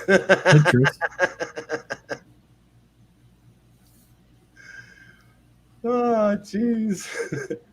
No, Rodney McKay's growth was incredible on the show. Over the 5 years of the show, Rodney McKay became a real honest-to-God hero in the show. Yeah. I actually just found him on YouTube, by the way. Oh, does he have a YouTube channel? He has a YouTube channel. Yes, he does. Wow. And he does it with his son and stuff. Yeah, really cool. Cool. And they do Stargate stuff, too. It's Stargate related. He actually puts the Stargate... He actually puts the Stargate in his camera, so you're seeing him through the Stargate. It's kind of fun. Oh, neat. That's neat. Yeah. I like that. Is he actually Canadian? Don't know. Yeah, I believe so. Yeah, he's him and his sister are both Canadian because his sister made a couple of guest appearances too. Yes, and they are actually real life brother and sister. Right. Meredith.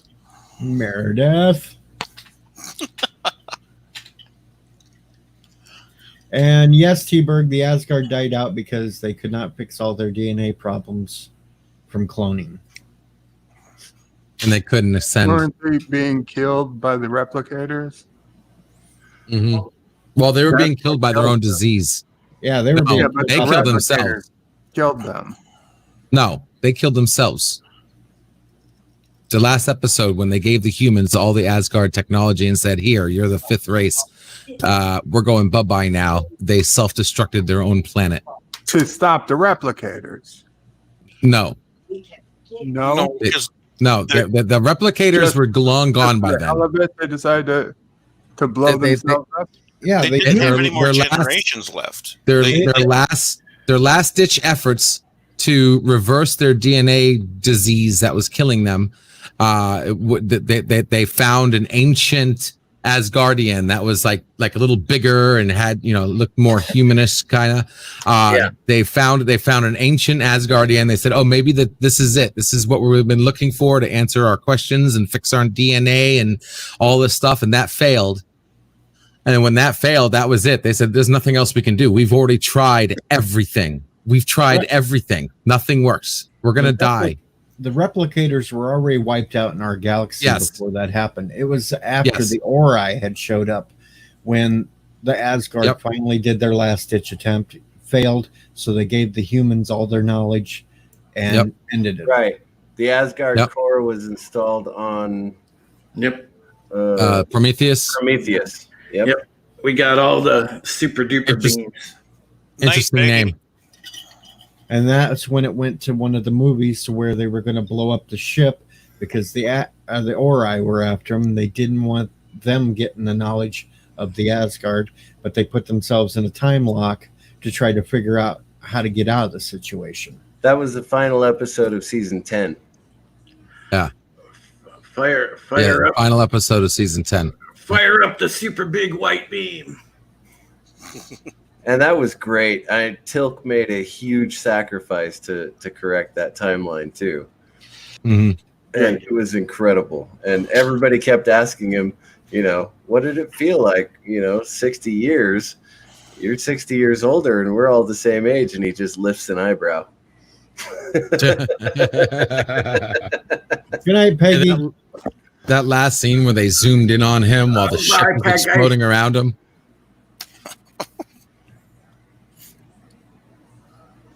I can't believe we forgot to talk about the final episode of SG-1. Yeah. Well, I was trying to keep the stream like about 2 hours long, and we're already at 1:36. And you picked a topic that had 12, over 20 seasons. 17. 17. If you put all three of them together, it comes out to 17 seasons. That doesn't wait a second. There was 4 seasons of Atlantis. 5. There was 5. Okay, and there was 30. There was 3 seasons of SGU, right? 2. No, 2. 2. And there were 12 seasons of 10. Wow. Are you sure I'm you're way a off. computer guru? Dude, those brain cells are like, it's been a while, okay? You know what? 10, 5, and 2. That's all you got to All remember. right, 17 seasons, and you want to put that in 2 hours? Not going to happen. We're trying. Is off now, okay? That's like I told him. 96 hours stream. That's it. All right, so we'll just go to talk about anything of the 3 seasons or the 3 series, the 2 ending movies for SG-1 or the movie itself. I think we did a lot on the movie, but hey, whatever you want to talk about, as long as it's Stargate. Jewel State is my crush. Mine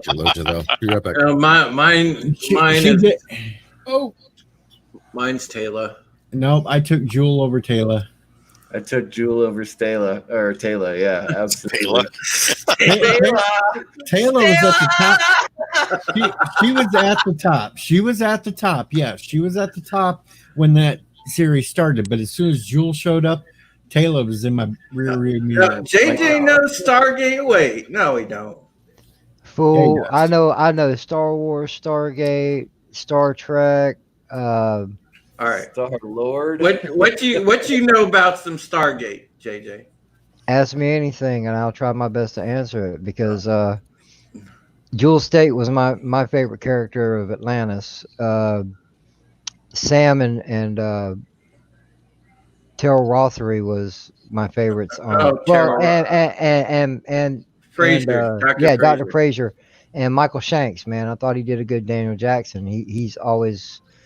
I thought he pulled that part off well after the movie.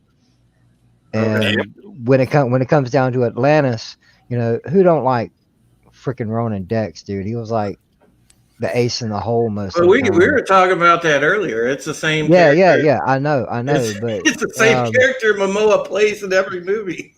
but moving on, whenever moving on to SGU, I hope you got your trash can ready, Drew, because I know you can't stand the show.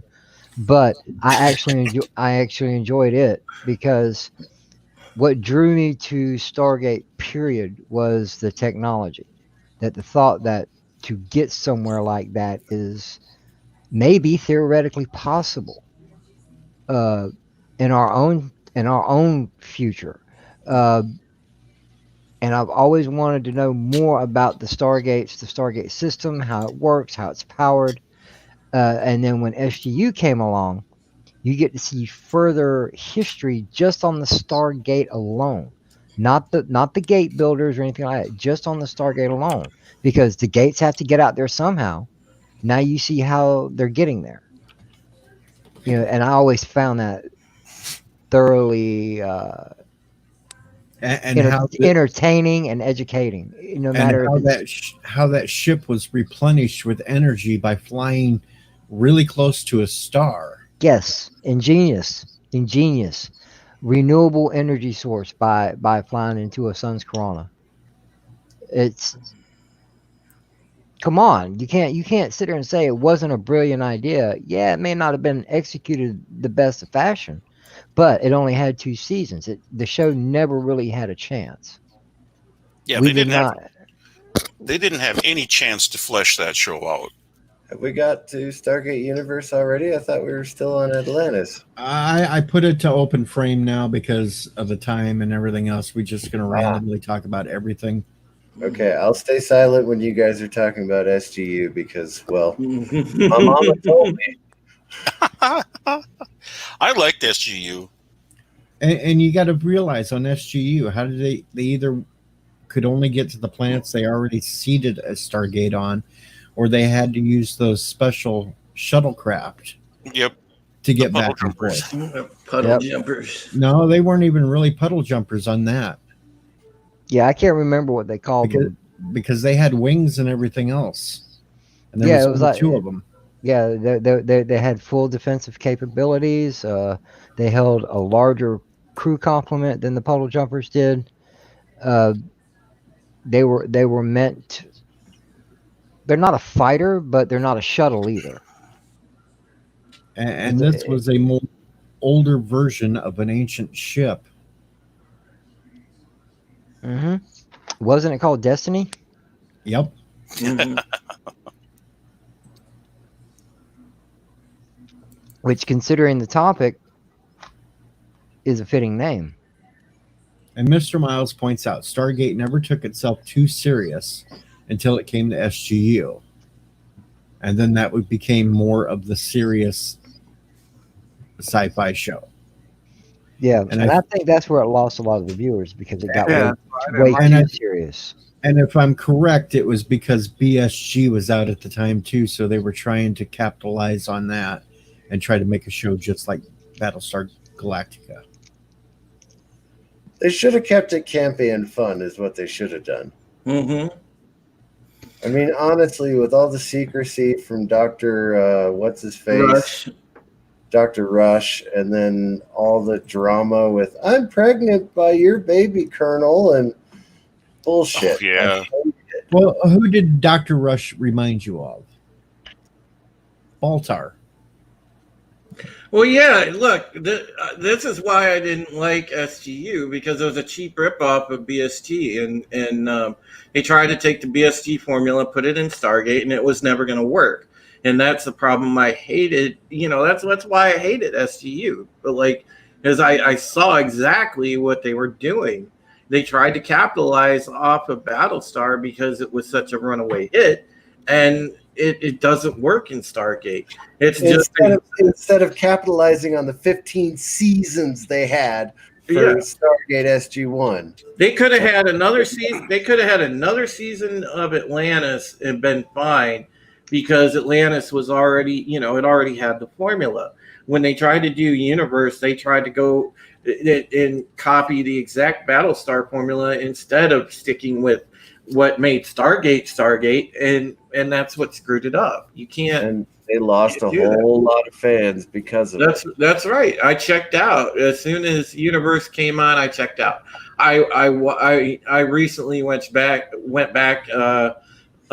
Probably about 6-7 years ago and watched the rest of Universe, but I still didn't like it, because it was just I did the same thing. It didn't have the Stargate feel to it.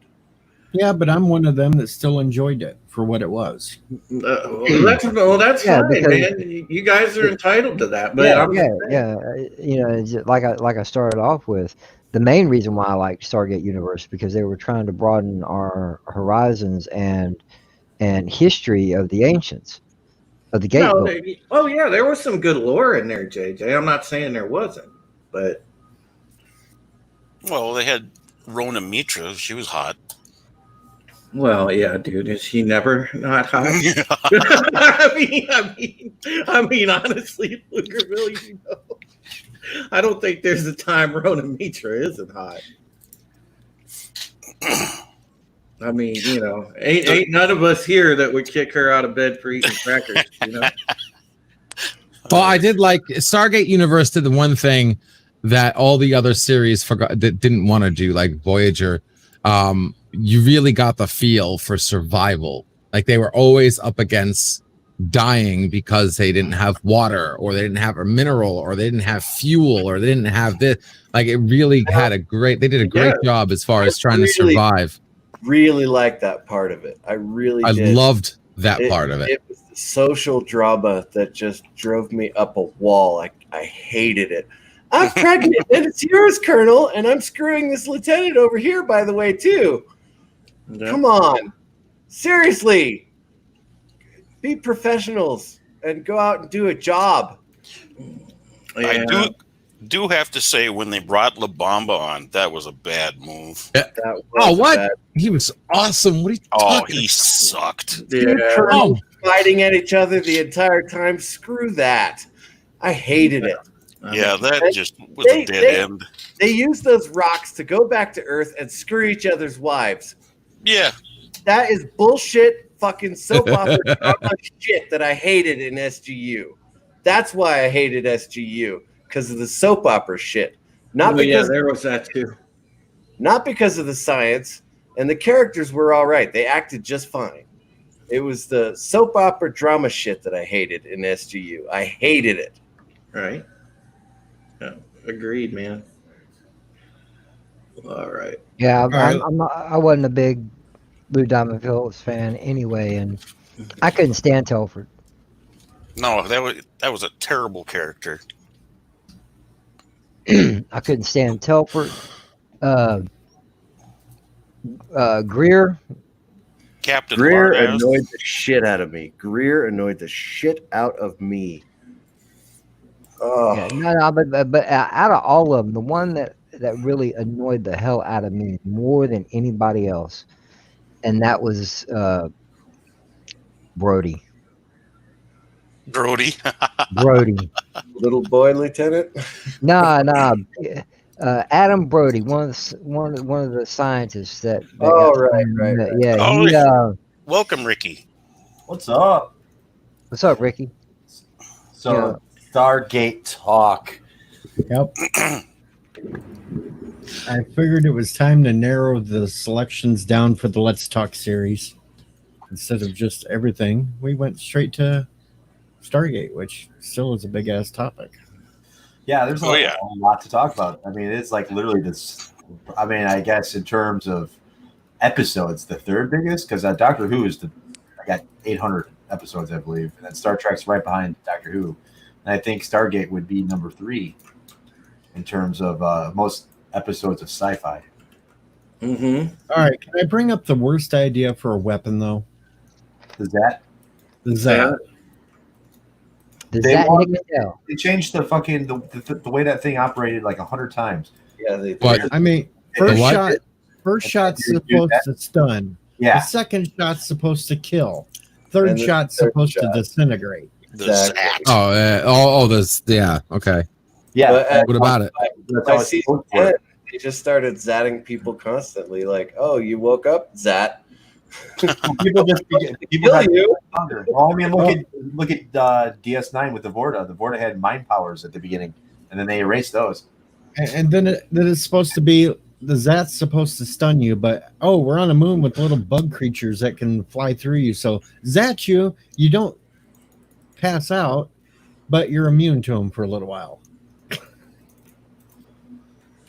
The Zat was the worst idea of a weapon I've ever. If they left it like original, but they kept changing the damn thing. Well, I Zap mean, like Nickel. they kept it as an actual just weapon and not like put the parameters of what this weapon is supposed to do on it. It might have been a decent gun, but I mean, they specifically said, "Hey, no one can survive 3 shots with this gun yet." Fucking 12 to the chest. You know what I'm saying? Like, Hey, MacGyver. T-Berg sci-fi fan. That's all, folks. Nice. Mr. Lundell absolutely loved Lou Diamond Phillips' character. Really? He loved it when he got his That's ass kicked. Yeah. Oh yeah. well, I mean, like Lou Diamond, he's like an acquired taste. He really is. I mean, like he's good in some stuff. Like I liked him in Young Guns. I thought he was great in Young Guns. Well, but like, he's really good in Prodigal Son. Yeah. I've never seen that one. But who else? He did a cameo somewhere else in some other sci-fi. I forgot. Underground Base. Wasn't he in SG-1 or something? Or forgot what other sci-fi. I remember there was like a one sci-fi where they went to like an underground installation, and he was like the commander. I'm trying to remember what show it was. I don't know. And why would the humans stick with P90s and that when they've had access to all this other stuff? Well, I just don't understand, and I think that's because there was a contract or something, or they had something on. Because, dude, they're using P90 straight through SGU. You know what I'm saying? Like, and they have laser weapons that can just destroy planets. Okay, they did have an episode detailing that out. Well, they said because of the reload rate or something. Yeah. Well, my question is, why didn't they get a different firearm than the P90 as well? I mean, it's like, good God, there was plenty they could have had. I mean, they could have used MP5s. They could have used, stuff like that. It's like, good God. It always bugged me they had to stick with the P90 because it's so inaccurate after you get at distance. Well, yeah, it's a great weapon from medium to short range, but not long distance. Well, yeah. Later on, did they start somewhere along the way transfer over to other than the P90s? Weren't they using? I think it's. Oh no, they had G36Ks as well. Oh, the Ks. I thought it was the Cs, but they started using those also. Yeah, they had the G36K because it was like the longer range rifle version of the. Yeah. But what was that episode where I think it was Samantha Carter? She cut a log in half with the armor. Yeah, that's the episode I'm talking about. They explain the difference between the P90 and the crappy freaking laser staffs. That was the episode with the fake with the god that took over Teal'c. Teal'c's damn it, the guy who sounded all. And we shall come back into the. Damn it! What was that episode? Braytech. No, not Braytech. No, it's Lou Gossett Jr. No, yeah. It was another. Okay, yeah. He was one of the system lords got into a Jafar, and he got the Jafar to come in. And they wanted to wipe out all the Jafar, so he was. They were going to trick the Jafar. The Jafar. Being Aladdin. And Jafar. Tell me about it. The only time you ever seen a StarGate character wanting something different was Teal'c when he handled Ronan's gun. Yeah. Oh yeah, he shot that thing. He was like, "I want one." I would most definitely like to have one of these. Yeah. I need me a weapon such as this or something like that. He said. Everyone is like, get in line. Oh man. But you would have thought after they gained the knowledge of the the Asgard. Yeah, the Asgard. My brain is really fried right now for some reason. But yeah, the Asgard. They could have been making anything they wanted to. For real though. I mean, like, because they eventually beat the Ori. You know what I'm saying? Right before the Asgard go out, they overcome the Ori's technology. The Ori are agents. You know what I'm saying? Like, they put shit tons of weapons on their spaceships that were kicking ass everywhere, but they're still running around with a P90. Or is that? The Warrior. It was called the Warrior. I need to and he needs to poof, and he was gone. He needs to poof. Mr. Katana. Miles. Mr. Miles brings up a good point. Worthy. Is that what? Zat the Zat. I don't know. Is that what they called? That's right. The travelers. Intars. There was that training ground that Apophis used for human children, and they were raised to be SG type teams, and they used Intars. Oh, that was the one where they go and they kind of like train because like they're a military or like a military installation, and the kids are training. Yeah. I'm trying to think. I remember the episode where later, Drew. See you later, Drew. Fuck you, Drew. I'm not Grandpa. Son of a bitch. But you are a furling.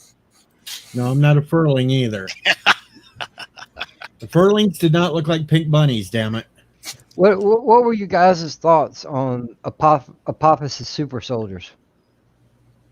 Oh, the super was soldiers. retarded. I don't know. Yeah. A fish in a black suit. I mean, come on, those suits could hold up against anything pretty much. Zats couldn't take them out. You couldn't shoot them down with bullets. They'd pop right back up. You hit them with a landmine, nothing. That was just a little OP for... There's no way. Mr. Miles, that's funny. But there was not no way. That was Apophis after he ascended. He knew that knowledge. That was like advanced super science from Apophis. That wasn't just they didn't just come out of nowhere. I thought they took one in the fucking, what are they called? The Inu or the creatures and put them in a suit. No, they were no. They were genetically modified. Yeah, crosses between humans and blank ghouls. Yes, blank ghouls. Like what they found on Atlantis when they were checking out the planet on the super serum that was making everybody healthy, and then they found out it was a queen. Yeah, it was a Toker queen that was putting out symbiotes that were just blanks. Mr. Miles says it. They were basically Daleks. Daleks! Yeah, okay. I mean, I remember that there was something inside them. Like, they finally got through the armor and shit. Yeah, they were like slimy human-looking things, but they were also blank ghouls in them. Oh, okay.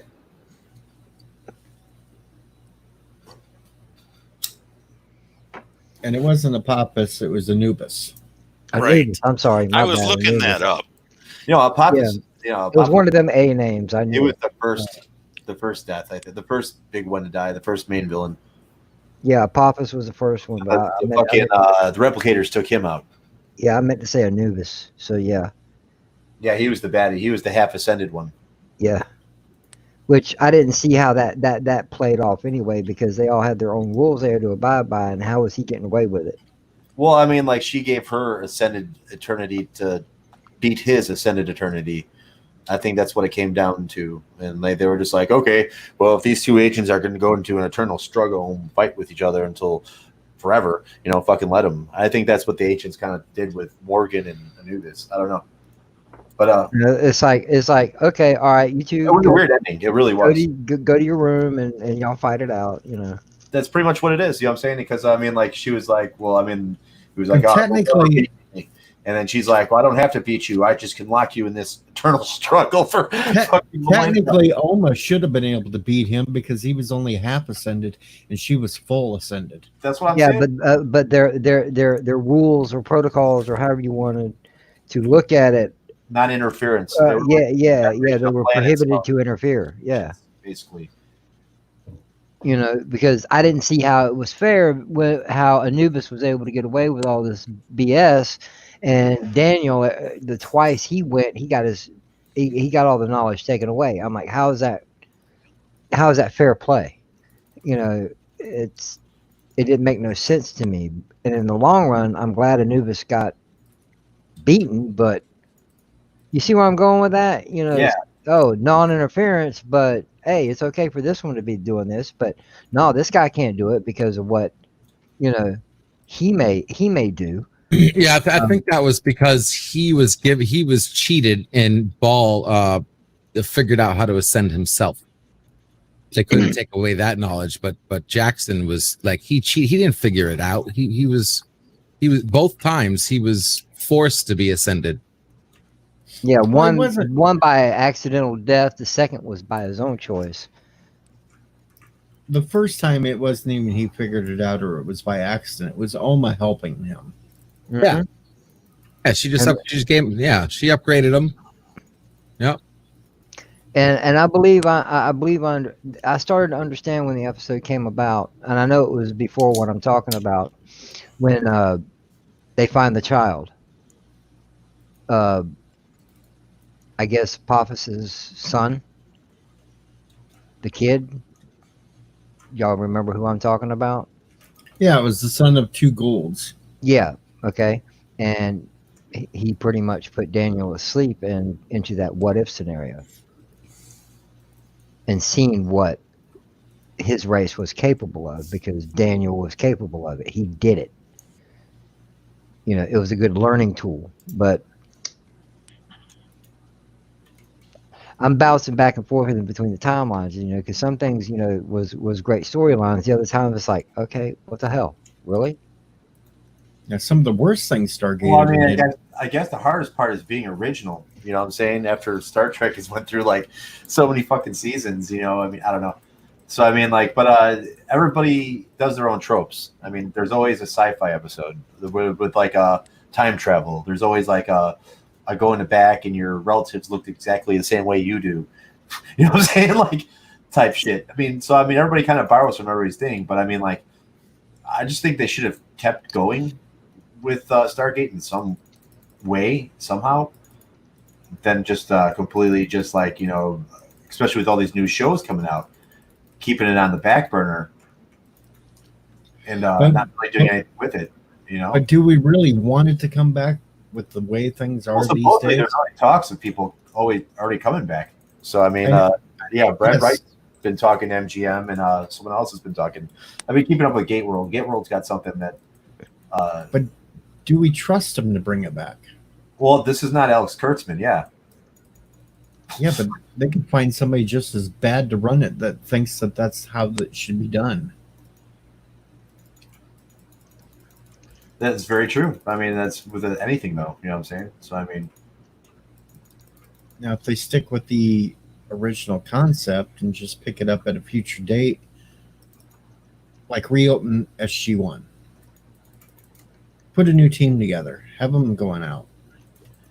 Of course, you'll have to call it something different, because if you tried to do an SG1 team again, too many people would compare it with the original team.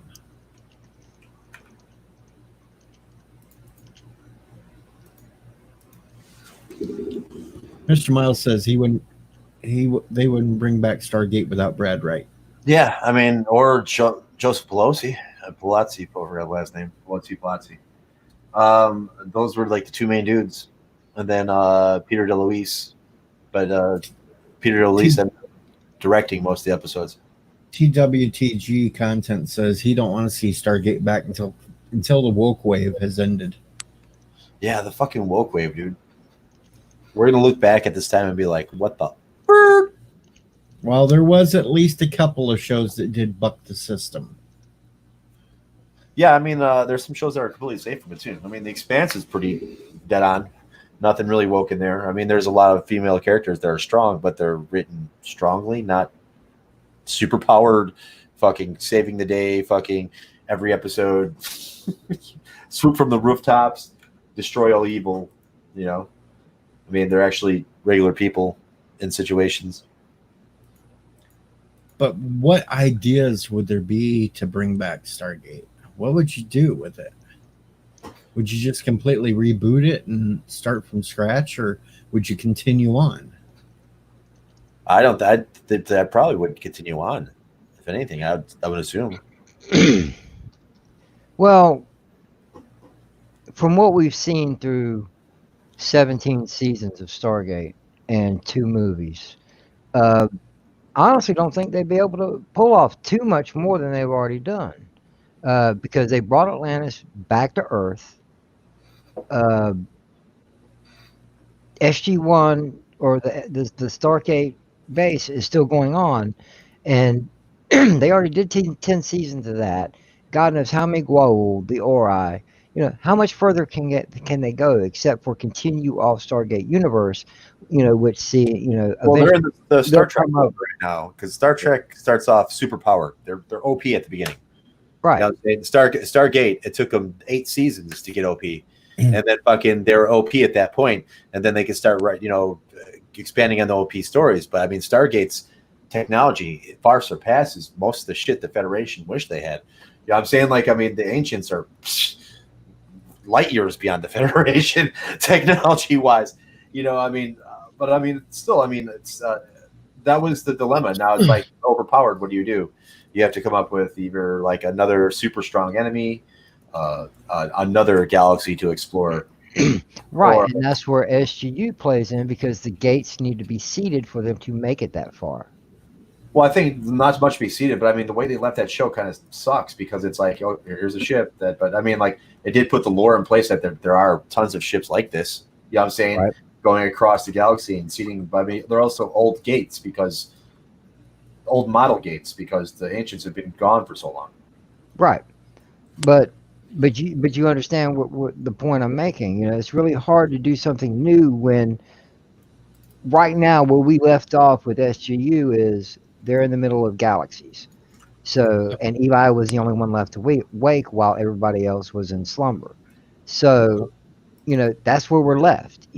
What goes on after that, nobody knows. They made a comic book. Yeah. They made a comic book.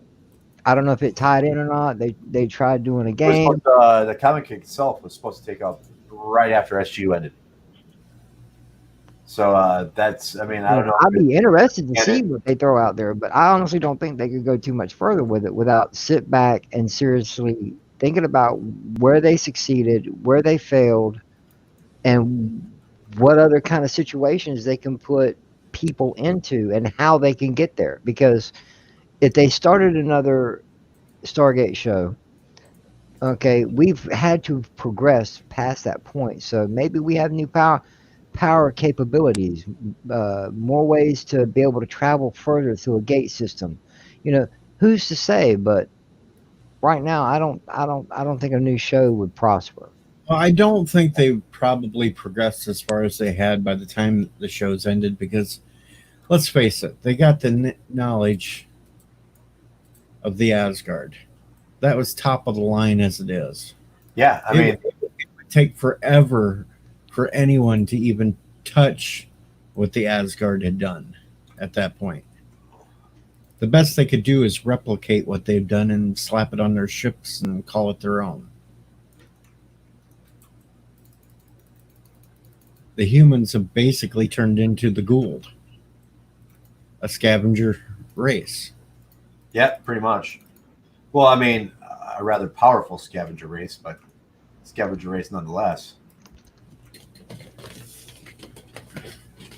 Now, sure, they could try to do things with maybe the Aleutian Alliance got their hands on some of it somehow, so they're trying to counter them or something, but there wasn't much left known to them that could even stood up to them, except maybe the Nox, and the Nox were on our side anyway. Yeah, we don't really know the extent of the Nox's power, to be honest with you. I mean, they don't really, other than really good cloaking device. Detection is everything. Right, for real. Well, no, the Nox could heal you, just like they probably had healing powers like the agents. Didn't they have They had resurrection. They were pre-ascended, close to ascended as could be.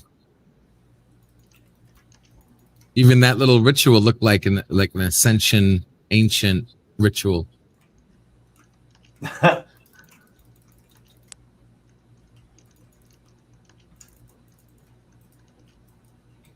I don't know, man. The only thing I didn't like about SGU is the fact that if there was a message in the cosmic radiation background, What could a pre version of the universe, end of the line civilization put in a message that didn't already equal ascension?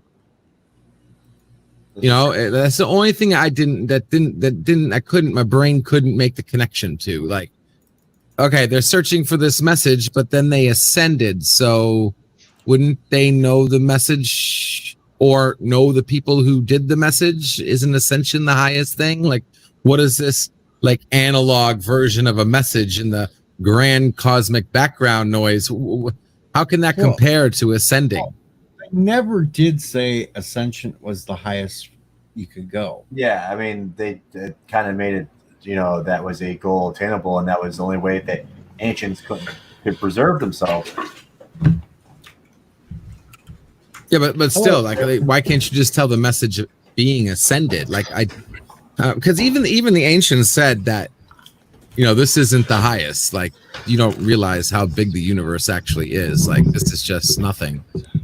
This is the smallest form. Look, there's a flat earther. Yeah, I think it's all pretty small, honestly. Oh, anyway. Darren Way. Hey, Darren. Hello. What are we talking about? Space? Space. Okay. Talking about. No, I'm not here to be disruptive. I'm really not. We're here to talk about StarGate.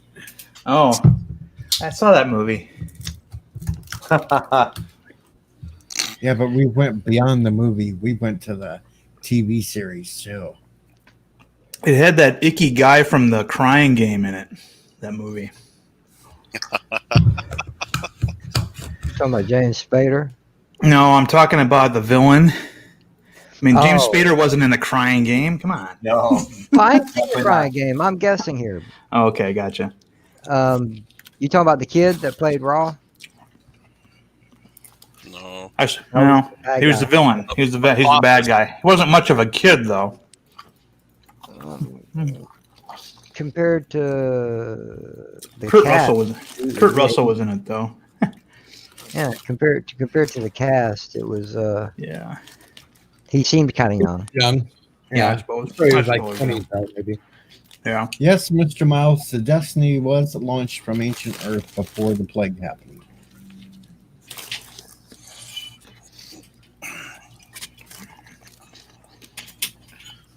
Somebody got hungry. Sorry, here, I'll mute my mic. All of a sudden, I thought Alexander. Oh, I heard Alexander. Yeah. Ketchup chips. Hey, what's going on, guys? Good to start, Bob. I'm your biggest fan. Wow! Wait a minute. Oh, we didn't get to the one thing yet, though. Okay, what much more is there besides Origins? See, I don't know nothing about that. Are we actually going to talk about Origins, though? Do we I have haven't even watched it. Oh, We- no, I yeah, have. yeah, I know what you're We talking can about. pick it apart. We can pick Origins I apart. watched it a because- couple times. Oh, dude, I don't even want to. Destiny. Well, Connor Trainer was in it. Destiny's where it's at. Of course, they screwed up everything. Stargate Origins screwed up absolutely everything.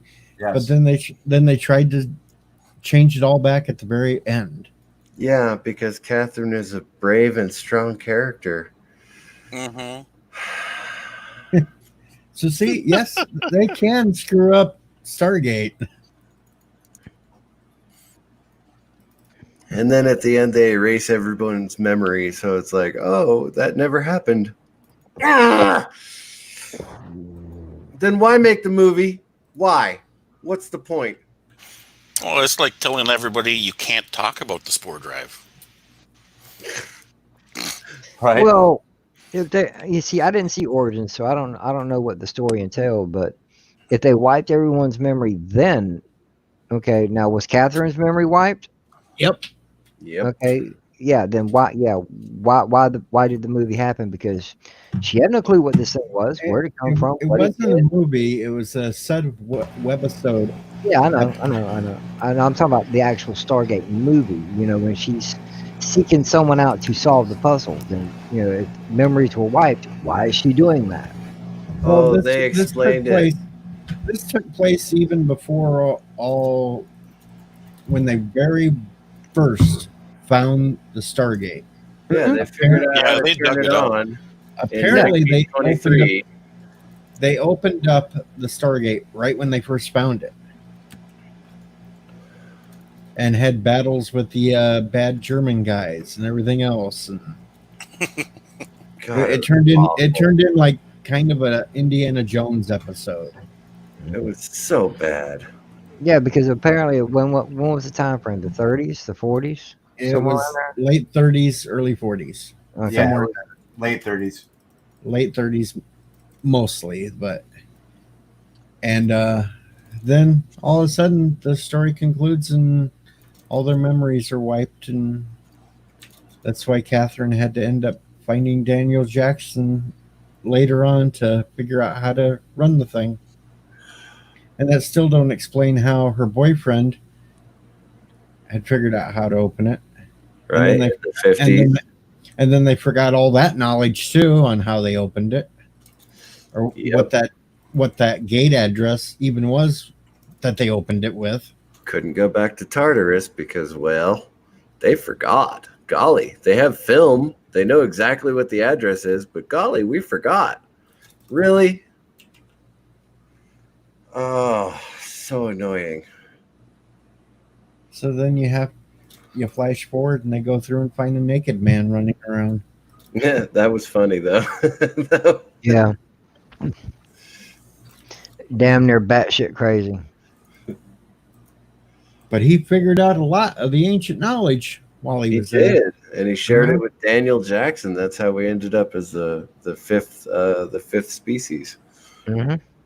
Yeah, and Mr. Miles is like, or the fifth race. Yeah, Mr. Miles is like, oh, and Origin is packed full of SJW themes.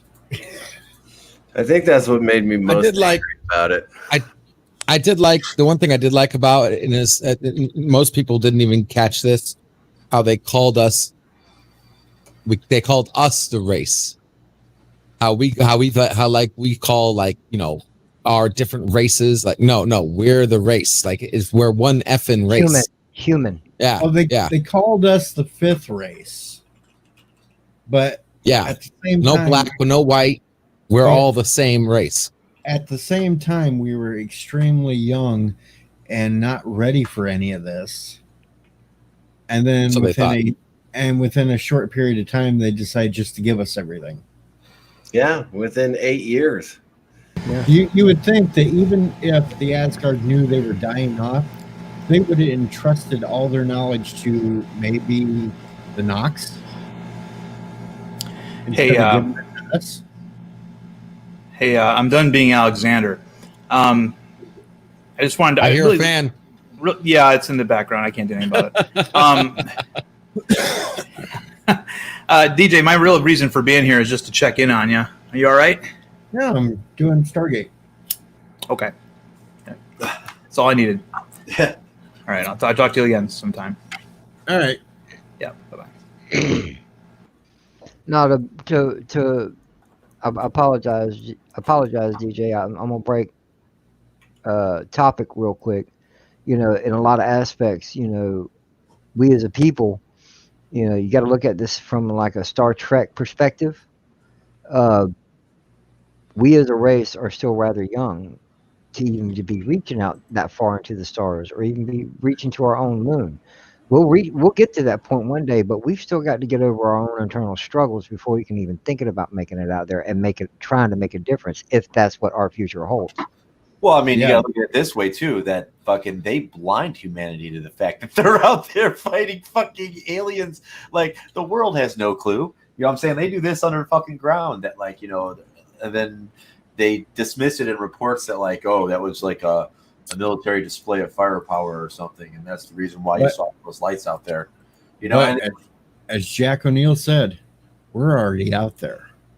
Absolutely. We're already in this mess. But I mean, the world didn't become a better place for them to do that. You know what I'm saying? Like Star Trek, the world became a better place for them to allow us as a race to move up.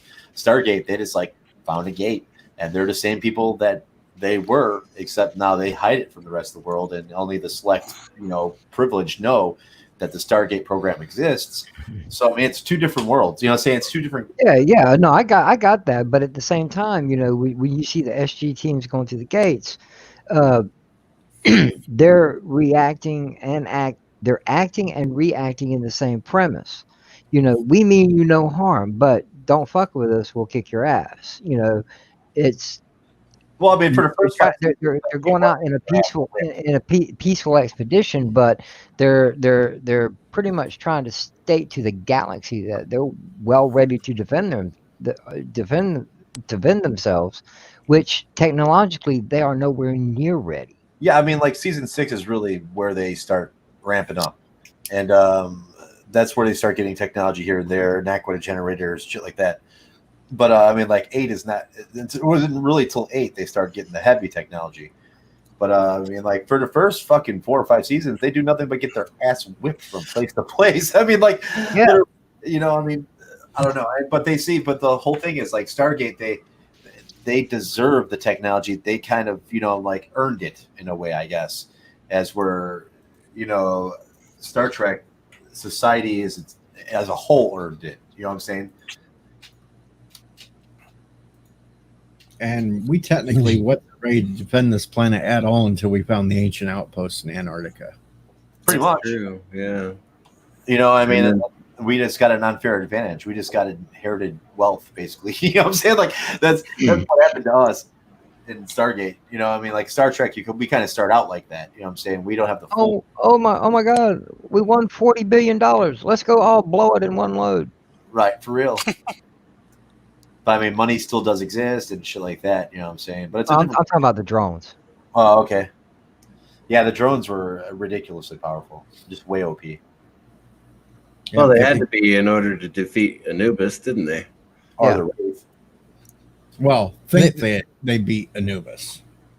They beat Anubis' fleet. It was Yeah. Oma that defeated Anubis. Because Anubis did finally show back up. Fire the sperm cells. Wow.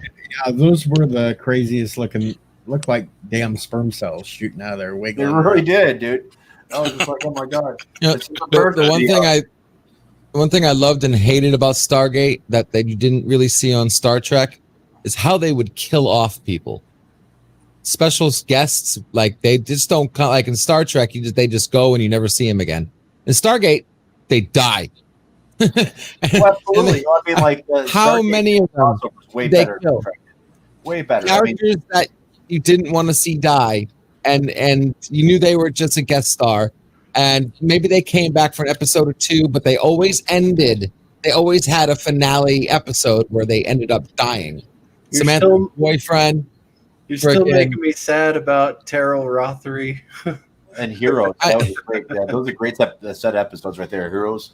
Yeah. Frasier. I mean, the way they set that whole thing up, where you don't know who died, and you think it's like Jack had died. You know what I'm saying? Yeah. But they kind of subvert you, and you finally find out that's Janet. Dude, that was heartbreaking. The only two people I could think of that actually got off the show without dying was Korn Nemec and that one guy, the one that the Tok'ra took, Jack's befriend, the one with the Russian and the anti-gate and whatever. Jacob Carter died. Jacob Carter died. No. Yeah, What are you talking about? later on. No, Yeah. I'm not talking about Jacob Carter. I'm talking about Jack's friend that they keep trying to kill each other. Well, he wasn't taken by the Tok'ra. Yeah, the Tok'ra took him. Yeah, Actually, yeah. Colonel, what's his face? Colonel, yeah. He did end up going with the Tok'ra. Yes, they took him away. And when that was that episode where we saw the skeleton that we think is Ferlin. Oh, did he become blended then? I don't. He think didn't become blended. I think they just took him to keep him out of trouble from now on. Yes, Jack was like, maybe you deserve a better. I don't remember that episode, so I'm kind of lost. Let me look it up.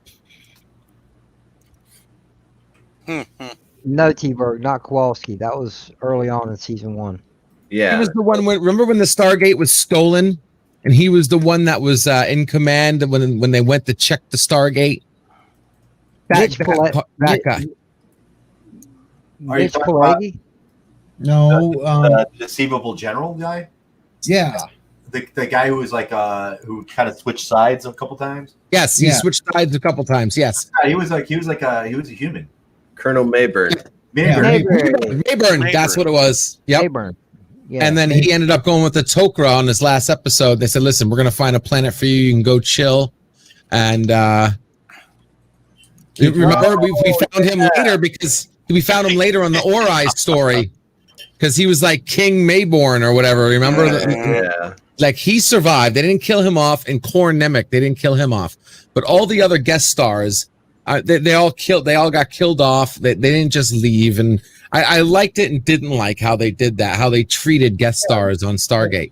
No, Comtria didn't die. Comtria. Ishta didn't die.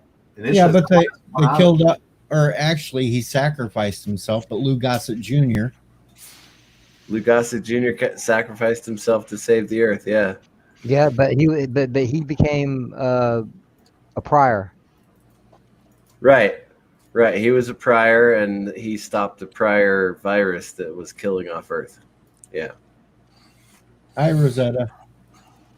That's how he died off. Yeah. But he was basically a guest star that was just there for a few episodes, and then he died off. And you can't really completely say Korn Nemec's character didn't die off, because when the last they checked back with him, the planet was really going under some changes to where it could blow up. Yeah, didn't they have to evacuate them? They were evacuating, and some of them didn't make it off, and Robert Picardo didn't die. He made it all the way through. He was a main character. He's not a guest star. Well, he started off as a guest star. The guy that was on Ergo didn't die. Ergo didn't die. That was Dom DeLuise, wasn't it? There's quite a few that did, though. Well, yeah. I mean, it kept the tension up. I mean, people weren't plot armored. No, that's fine. I'm just saying you don't see that in a lot of shows. I think Stargate, you saw it like they really pushed that button. How many times? Now, Siler had a hell of a lot of plot armor. I'm gonna tell you what, I didn't think that guy was ever gonna die. Okay, and he never did. I'm like, there's something up with this guy, or he is just really lucky. But even John Delancey's character, they ended up spacing him. Yep. Yeah. Sure. Yeah, he died. Yep. Mm-hmm. Yeah. Well, I mean, that was the replicator. The replicator jumped into his spine, right? Oh, that wasn't John Delancey. No, that was someone else. John Delancey got possessed by the ghoul. Curry Graham. Okay. Curry Graham was the one that got grabbed by the replicator. God, that was a great episode. That was actually the movie. Plucked into his spine. Oh, that was fantastic. I loved it. No, that was the whatever that first movie was, about the Ark. The Ark of Truth? Yeah, the Ark of Truth. That's where Curry Graham, he goes on the mission, and he's the one that gets taken over by the replicators. He was the new Mayberg. Yeah. DOA, or not DOA. They could be taken out. Whatever the organization was, he was NID. NID, yeah, the NID attaché to Stargate Command. The best guy to hate, though, was the senator. Oh, are you kidding me? Ronnie Cox, man. Ronnie Cox is the best actor to love to hate. Absolutely the best. He pulled that part off. The one that got spaced? I thought John Delancey's got spaced.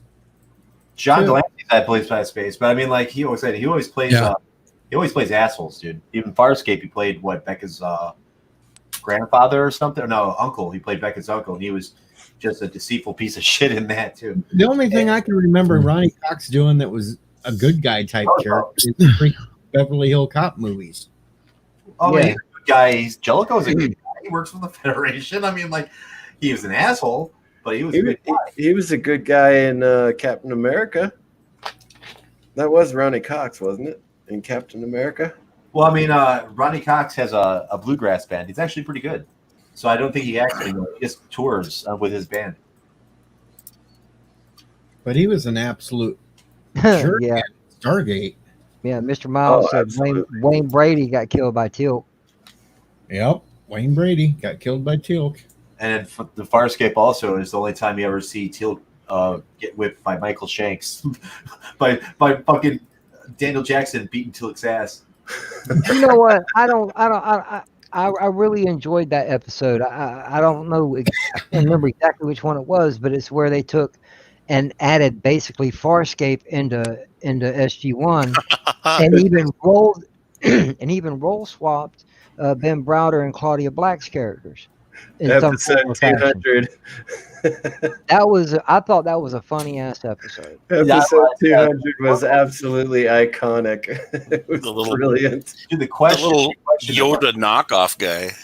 Oh, the Ewoks. Those were the fucking not the The furlings. furlings. Furlings, yeah.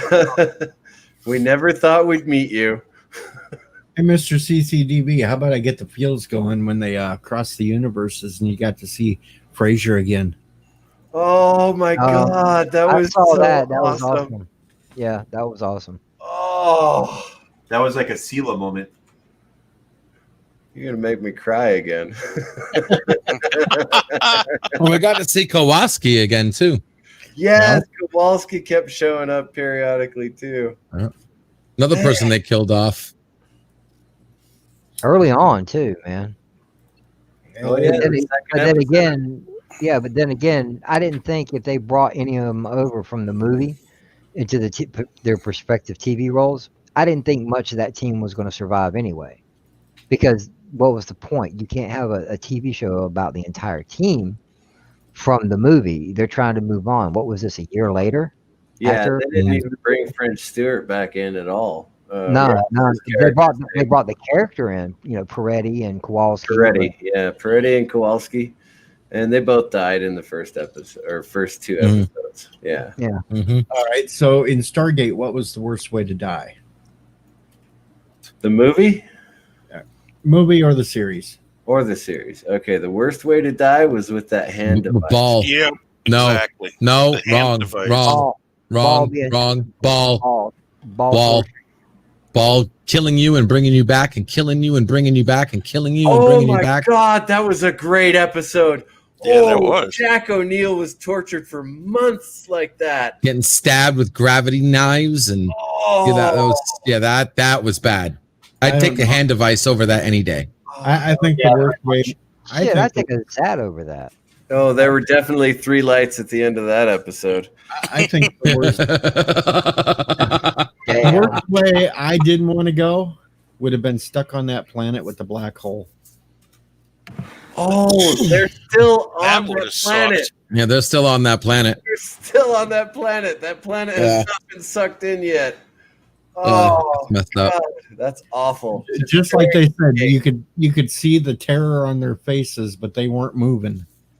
Oh, awful. Yeah, it took all the ingenuity of the replicators to fucking get out of that one black hole, where they just take all the replicators and stick them to that one planet. Now, if I remember, because there was some story. Wait a second. There was, I don't know if wasn't there a story that they ended up saving those people? No. No, not Well, I those. swore there was something in the wiki I read that they later went to that planet with Asgard technology and was able to pull them out. That would have to have been an off show something, because the last you ever saw of them was when they finally were able to use the EMP pulse blast to disengage the wormhole, and they were still left there. Yeah, that's what I'm saying. I mean, I like the fucking the alternate universe episodes, like Vegas. Vegas was a great episode where they fucking take John Shepard, but he's not like he doesn't have John Shepard. He's like the alternate universe John Shepard, and the alternate universe Rodney McKay, who's like all perfect. He's like the perfect dude. I don't know. I quite enjoyed 1969. 1969 was good too. Hippie Skywalker. Hippie Teal'c. Yeah, Vegas. Hippie It's all alternate universe, like the Rodney McKay, the alternate Rodney McKay comes back to get John Shepard or make John Shepard do something or something like that. I forgot what it was. Oh yeah, when they were trying to power up a ZPO. I'm right. Detective. John I'm right. Shepard, like a detective, like a normal detective. I knew I read this. I'm right. They wrote a book, Matter of Honor and the Cost of Honor, that feature an effort by SG-1 to save SG-10 from the black hole using a ship-stolen anti-gravity shield 5 years later. They succeeded in rescuing all but one of SG-10, who was incinerated by the heat from the Vorash sun before they can escape. So there was a book that SG-10 was saved. That happened 5 years later after that episode. I knew I read something about that. And Mr. Miles wonders if a Gould symbiote would take over a Wraith Queen. Of course it would. It would see an upgrade of a host. Could you imagine? Might not be compatible. Might not be compatible. Wraith Gweld. That would be awful. That'd be like the fucking Abomination, the Lycan, and the fucking Vampire. That would be like the abomination that they've done on Doctor Who of turning Time Lords into Cybermen.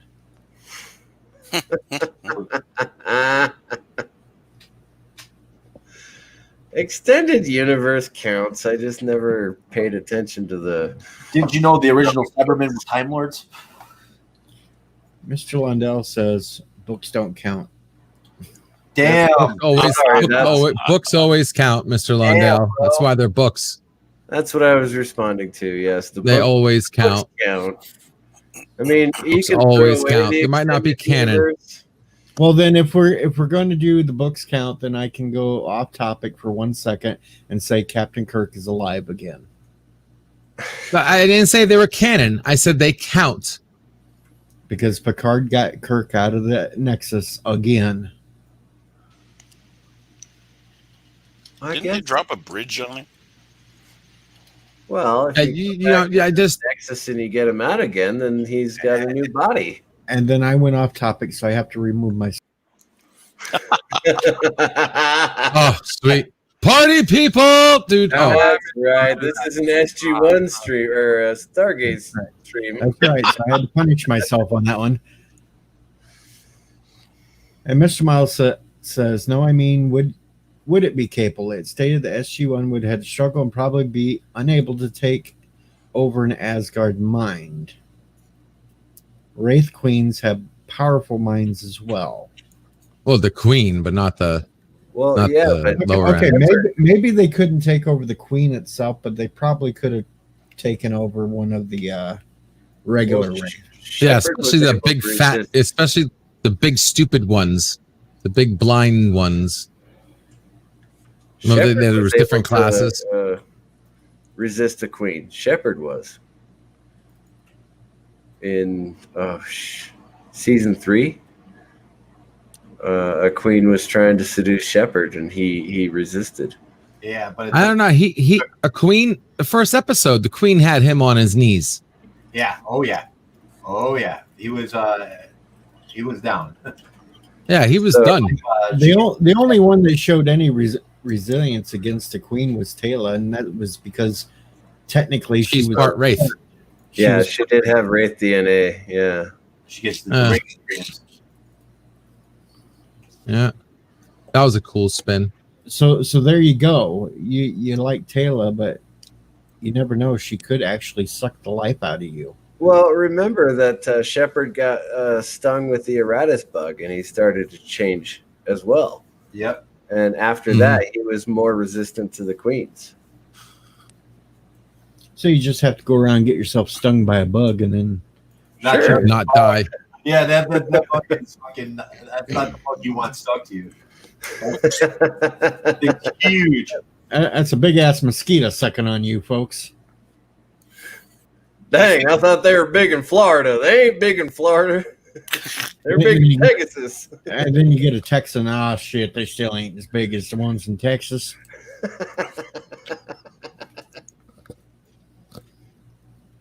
You're an erratus.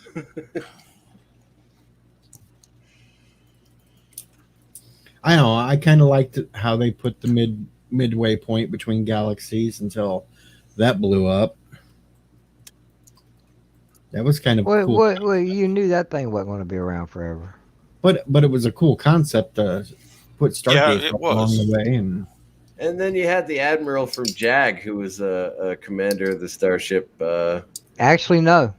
He was not on JAG. That is a completely different actor. The guy on Stargate, his name was Mitch Pileggi. Yeah, and he was on X-Files. Yeah. That was the X-Files guy, the commander. Oh, he was on X-Files. Yes. Doggone it. Yes, he was the dude with glasses. Skinner was his name in X-Files, I think. Skinner and X-Files. But I see where you would get them confused because I've been watching JAG here lately, and I'm like, man, is that Mitch Pileggi? But no, it's someone completely different. Damn, I feel stupid. Hey, man, they could pass for brothers, dude. They really could. Yeah, They really could. He's on Supernatural as well. But the point is, he's captain of the ship, right? And so it's 6 weeks by ship. Mr. Miles says he's glad to be here to correct our misinformation because he was bit by a teenage female wraith trying to become human, so she took Beckett's prototype retrovirus. So apparently that's how he became more immune. Ah. It all becomes clearer now. The bug itself did not change him. And the female wraith didn't ever completely undo herself either, because she actually became more Eratus-like after she took the serum. Well, I mean, like if you look at it in the bigger picture, SGA is responsible for the wraith. You know what I'm saying? Like 100% responsible for bringing them back. You know what I'm saying? They were in hibernation. Well, the ancients created them, for God's sakes. You know, I mean, they're like, hey, we have a fucking wraith, they're in hibernation, so you know, Shepard went and tipped the pot. You know, then the wraith were an issue. But SGA, yeah, because if I found that ship and I walked in and I saw everybody sleeping, I'm gonna turn around and tiptoe right on out. You know what I'm saying? Like, not a good situation. And if I knew they were the big bad guys of the galaxy, I would have found the majority of them that I could that were still hibernating and blew them all up at once. For real, though.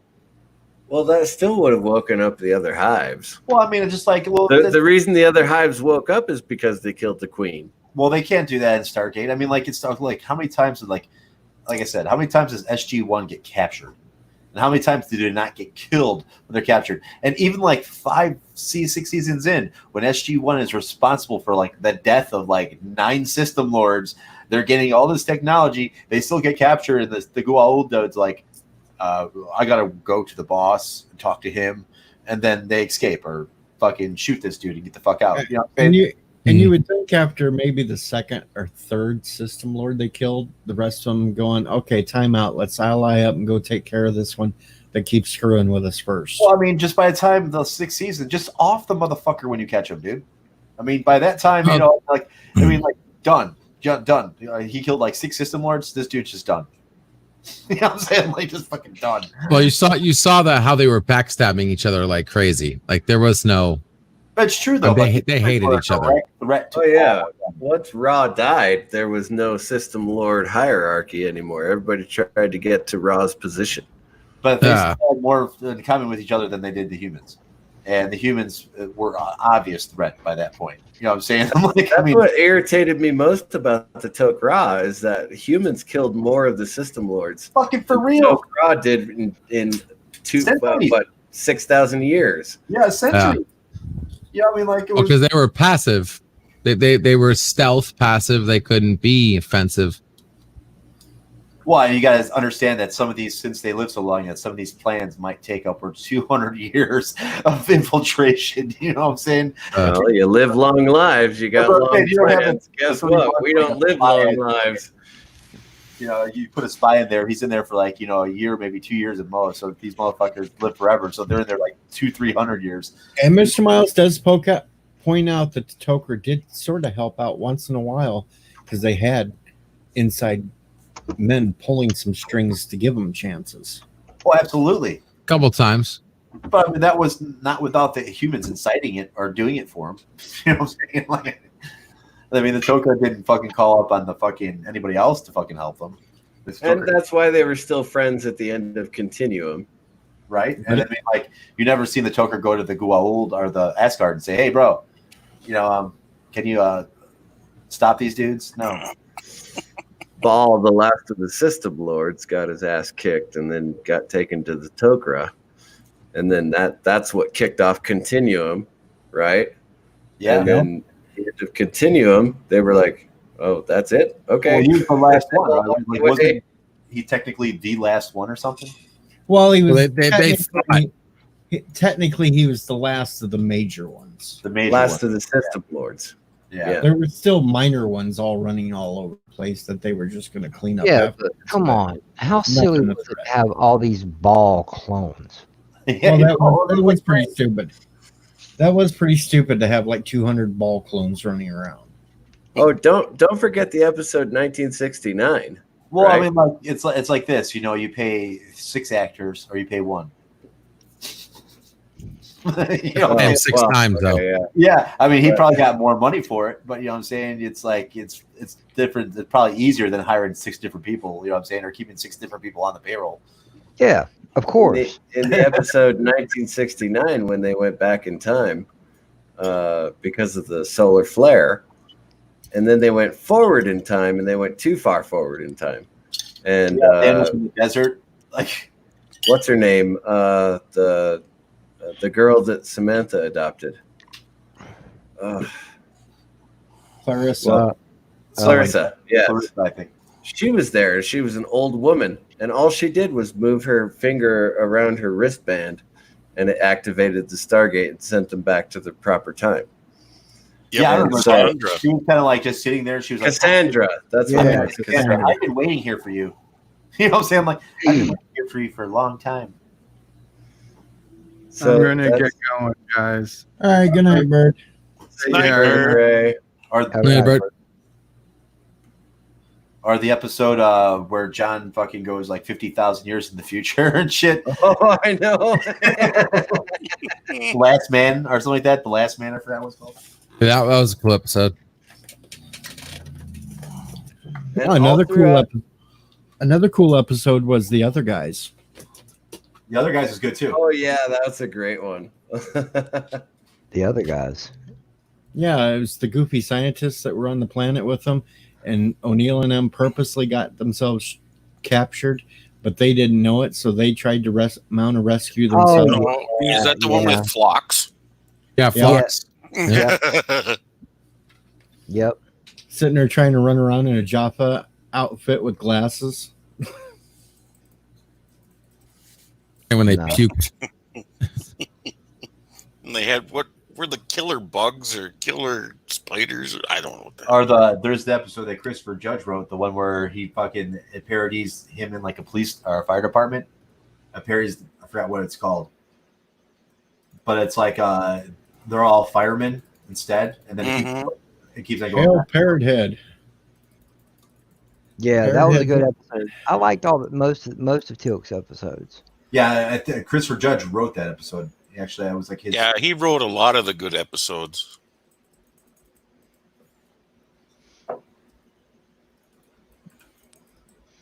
Yeah, I thought real highly. I know there's people out there that have their own judgments, but I thought highly of all 3 shows.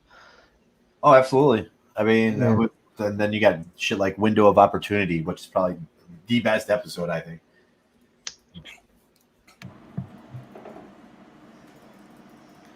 I still choose to stay silent on Stargate Universe.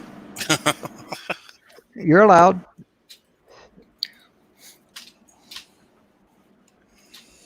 I wasn't silent earlier, but I've already made my point, and I won't say it again. So you guys are allowed to like Stargate Universe if you want to. But I like the Arc of Truthiness, and I like Continuum a lot. So, oh yeah, those are great movies. I mean, I really wish that would have continued, but because like I was all into it. You know what I'm saying? I was like, all right, this is cool. Then it's like, Yeah, like- they just threw up a buzzer and said, game over. I mean, that's only could only Yeah, be- but the Arc of Truth was actually meant to be the SG1 finale. Yes. Yes, and Continuum ended up being the SG1 finale, but yes, Arc of Truth was supposed to be the finale. Yeah. I don't know if they had more planned after that, but you know what? Continuum was a great ending to that show. It really was.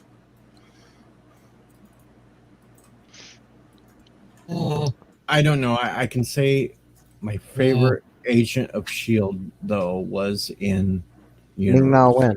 Wen. Yep. Yep. See,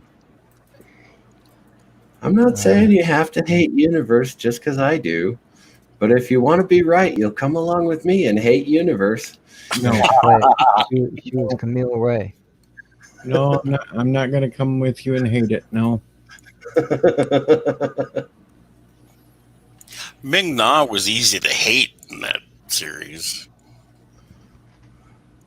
Yeah, I know. I've kind of started liking, what she does, but because of SGU, I really didn't like the woman. Period. Not as an actress, not as a character. I was like, you're just a bitch. Get out of here. Well, she was good in Agents, Yeah, I love her. I love her in that show. I even liked the character she played on The Mandalorian. It works. She can pull off many different roles, but just because she was a bitch in SGU, I was like, nah, I don't like you. No. Mhm. Robert Rose Jr. says there's been some talk a few days ago about a new Stargate show. What do you guys think? Yeah, I heard about it. Yeah, I got some, heard some rumors too, but I don't know if they're real. Well, right now with everything going on, all it is rumor. Mr. Miles said there was an Atlantis movie planned, fully scripted and everything, just never came to be. No, I think they integrated it into the last episode of season 5. No, wait, what? No, What are you I talking think about? Because they left the Wraith. They left the Wraith. What they do? They just left. I think the movie was going to have them taking Atlantis back to the Pegasus Galaxy. Probably. Okay, that would have been cool. That pissed me off. How they just tucked tail Yes. and left the galaxy and left the entire galaxy with the Wraith. Yes, they turned French that- and ran. What the hell was that ending? What the hell was that ending? Like seriously? That's like ending that's like ending First Contact with the Borg taking over the human race. Like, well, what? Frog eating These surrender dudes. monkeys. I mean, French people. They Uh, put, Atlantis. They left. it yes. would have made sense that they did tuck tail and run and went back to Earth, but they could have sat there and replenished everything, restocked, and went back fully equipped and prepared with the knowledge from the Asgard. The ancients, Also. Asgard, yeah. Yeah, I think that's the note and really been able to prepare to fight the Wraith. Then They would have had a fully repaired and fully powered Atlantis. They Mhm. would have had all of the Asgard style ships that we have. So they could have definitely cleared the galaxy, the They could have Pegasus showed- galaxy. They could Definitely have showed could up have. there, plopped down Atlantis somewhere, had a fleet of ships, and went Well, I through mean, the the Ashuron and the Wraith were no pushovers in technology either. You know what I'm saying? But Oh, it would have been I still don't think the race ships could have held up to 3 or 4 Earth ships fully equipped and shielded with Asgard with technology. Asgardian well, Earth is technology. still left with one fundamental problem. They still can't make a ZPM. Yeah. Well, yeah, but you see, the fallback for Yeah. that is they couldn't even use the Asgard technology because of the Ori. Well, the Ashuron were producing their own ZPMs. You know what I'm saying? But that's the whole thing. I mean, it doesn't matter what you have, if you can't power it, you're fucking fucked. Yeah, but I would imagine with the Asgard technology, the plans for ZPN would have been there. Hopefully, or maybe something similar. Or they definitely should have been in Atlantis. Absolutely. You know what I'm saying? Because, but I mean, there's still parts of the city that they haven't discovered yet and shit. You know what I'm saying? It's a big place. Yeah. No, Mr. Miles, I'm not underestimating the Wraith. I'm just estimating that the Wraith spent a lot of their time sleeping between cullings, so they weren't really advancing as much. And you had races like the Asgard that were just continuing to push forward. Well, it was a different type of technology. Wraith was organic technology. Their ships were organic. So, I mean, it's a whole different level of technology altogether. So, I mean, it's not like, I mean, it was confusing for them, for Rodney to go over there and finally figure out the controls. Another problem with bringing Atlantis to Earth is now you have another StarGate on Earth. Yes. It's like, oh boy. But the thing's got a wormhole engine. You know what I'm saying? Like, I mean, like, the thing can go anywhere it wants to. Right. Well, remember, the Stargates don't like interact with each other. They're still a primary, and Yeah, one supersedes there the are other. such things as portable, the mobile Stargates. I mean, that's Well, SGU had a but mobile Stargate. with the movie and the first few episodes of SG-1, when that Stargate gets activated, everything starts shaking. That's because of the other one. In Well, close no, proximity on the planet. they compensated for the vibrational dampeners. Right, but no, I'm saying the reason for that was because of the second gate on Earth. Well, yeah, that is how they found Sam and Jack. Yeah. Because technically, if you went to all the other planets, you never seen the vibrations or anything happening from them gates because they were the only gates on the planet. Yeah, you only saw the vibration and freezing from the Earth side. Right, but now I know they've destroyed one gate, and the primary gate now resides in Stargate Command. But then when you bring Atlantis' gate there, I thought the Russians took out their own gate. No, no, Americans got the Russian gate. Oh, yeah, yeah, because got it. in one episode that the That's why first there gate was was. destroyed. That's why And pay the Russians for permission to use it. and allow them to send a team Yeah. through. Yeah. Well, they had to have a Russian member or something. And billions of dollars. I want to take this moment. I want to thank every last one of you because now I want to go watch Continuum when I'm done with this. I kind You're of do welcome. too. I Yeah, you love should. Continuum. It's worth I it. think it's Yeah. great. When I Jack- do. When Jack O'Neill comes and rescues them, and they're all in the sick bay of the submarine, Daniel starts in with, "Your son shot himself with your gun when he was 8 years old. What the fuck is wrong with you? My son is just fine." Would you stop doing that? Like, quit talking to me like you know me. Oh, God, that was great. And then General Landry gets called out of retirement to come talk to him in the hangar bay. He's like, "No, I believe you. I believe every word you say. But you ain't going back in time to fix any of this. We're happy." Yep. And what do you say? Like, I'm gonna go back home and continue banging my wife or something like that? I'm like, what, Landry? You dog? I never liked Landry, man. He was my least favorite general, man. I don't know what it was. He's okay. He kind of Least grew favorite. on me. He kind of grew on me. He did grow on me. I just didn't like. He didn't do enough. Even liking him, I still didn't think he did enough. I think he did more. I liked him more, the altered version of him, than I liked the real version of him. Yeah, it was hard. It was hard to find someone to take over Don S. Davis's spot after he passed away. Yeah, that was terrible. Yeah. Yeah. Well, he retired. He quit because I think he knew he was sick. Yeah, Well, he had glaucoma. He was blind. And they brought him back for like 1 or 2 episodes after that as guest appearances. He's supposed to be running operations out of the Pentagon. Right. Yeah. He showed up during that episode where they were having. He was commanding the Prometheus. Oh yeah, that was a good one. And of course, episode 200 when he narrated the puppeteering show. Shredded his stuff. One of the What we movies need- they had him there as CGI. What we need is a beautiful woman who is tough and also a military genius.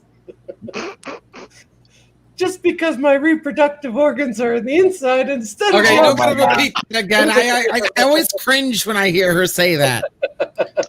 Well, I know what it is. Dirty line, dude, in all of Stargate, right there. For real, it is. Oh, I so cringe every time I hear that. To hear that from her mouth. Yeah, because I just started rewatching SG1. It was just kind of weird that you were talking about it this week, DJ. 3 nights ago, I started from the beginning again, and when she goes off on Jack like that about her reproductive organs, it made me think of that. I'm like, oh my god, really? Like the most SJW line in all of you know, I'm like, It's like it was like before SJWs was a thing. It's for like, real though, it was.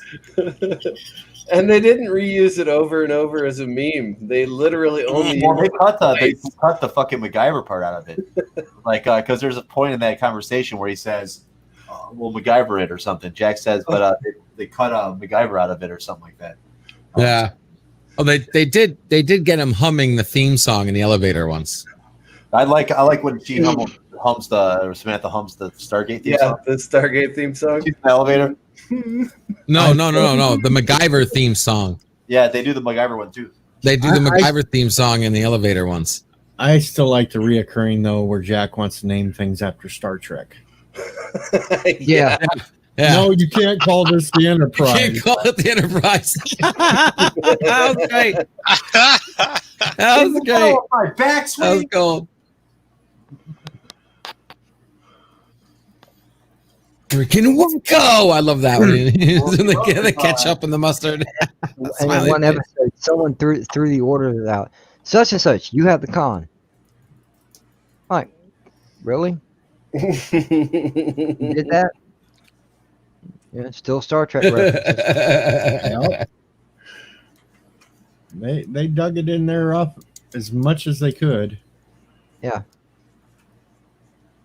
Yeah, even they said no phasers or something like that, or photon torpedoes. They even said that one.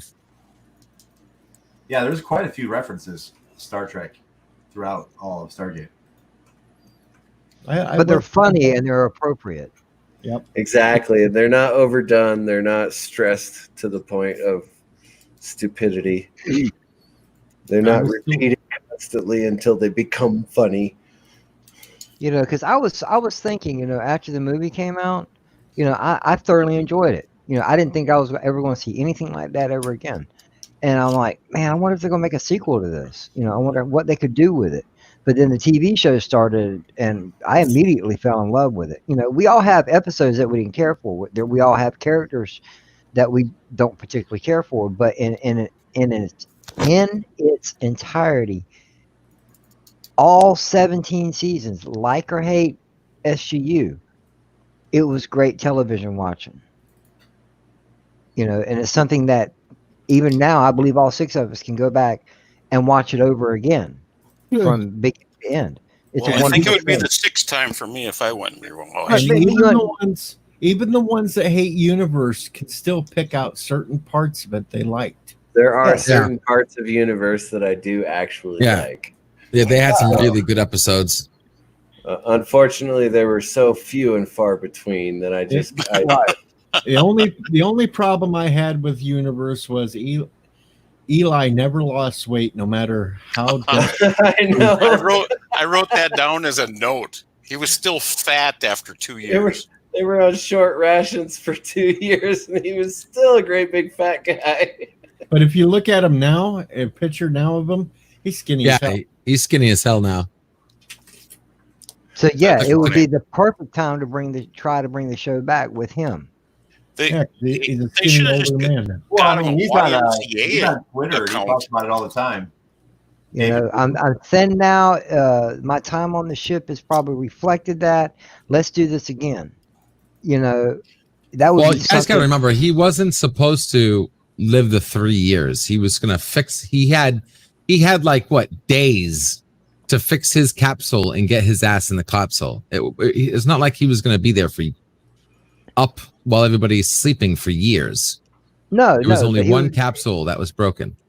Mr. right. Londell's Groovy Movies. That's O'Neill with 2 L's. O'Neill with 2 L's. Damn. Mr. Miles, I don't know. I kind of hated Rush, but he was such a great protagonist that, you know, he had to be there. Yeah, he definitely had an ego, and I liked it when he was keeping the access to the bridge a secret. Yeah, The real bridge. That I was good. I kind of liked it when he got his ass kicked a couple times. I like Yeah. it when Yeah, that he's up too. on the ship. When he was That when he was an antagonist, I hated him.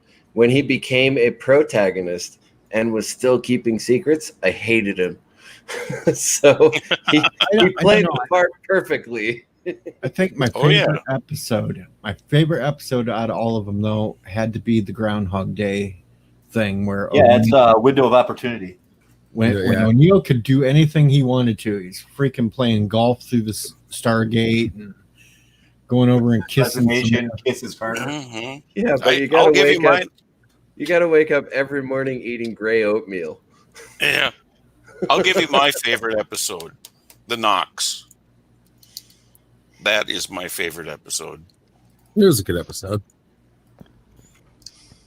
It was a good episode. I know. I liked any episode Chloe Sullivan. You know, you got to see some skin off of her. Fair enough. So I had to throw that out there. You know, I did like the Groundhog episode, but I really liked that episode in Stargate Universe where they were all dying. And they had a reset every time, and they kept dying on that planet. They got like the little dinosaur creatures killing them. Creatures that rip them apart and shit. Yeah, it was ripped. They were getting ripped apart and crap. Yeah, that was a great Stargate Universe episode. It was gruesome too, dude. Like the fucking way the And creature took them right the fuck out is no joke. And they Well, kept sending the ball back, and the ball would go back in time and warn him again. What's up? did you like Universe or no? Oh, I loved Universe. Okay, Robert, 'cause- no, I don't think Stargate Universe's ship was as big as Enterprise J, but it was a big ship. It had like 14 different fucking of their light engines on it. I mean, that's Yeah, it was pretty effing big. Mhm. It was almost like a small city. My favorite episode was Never Ending, the final episode of season 10 for SG1, where they were stuck in that. Yeah, man, that is. Where they all grew old. Yeah, they all grew old, and Tilk had to sacrifice himself. They could have used more than one song on that show. I love that song. I'm sorry. Oh, I want to know. Yeah, very last Stargate is episode. definitely one of my favorite theme songs. Period. yeah, but that last episode was fabulous. I loved it. My favorite's Midway by far, where Teal'c and Ronan. Yeah, Midway was a good one. Oh, that's a good one. Yeah. It's like my favorite episode. We're just watching them. Same. Definitely top 5. And I what's picked going up. on? Just a friendly sparring match. Yeah, you know, before I popped in, I caught the the line that Tilk said. He's like, he wants one of Ronan's blasters. Yeah, that's from that episode. You know, that's I love it because it was a great crossover because I thought they needed to bring Tilk in a little bit more. Well, the best is he's like, indeed, you say that a lot. Do I? Yeah, indeed. And I do it too. I catch myself doing it all the time. Someone say something, I'll be like, indeed. Indeed.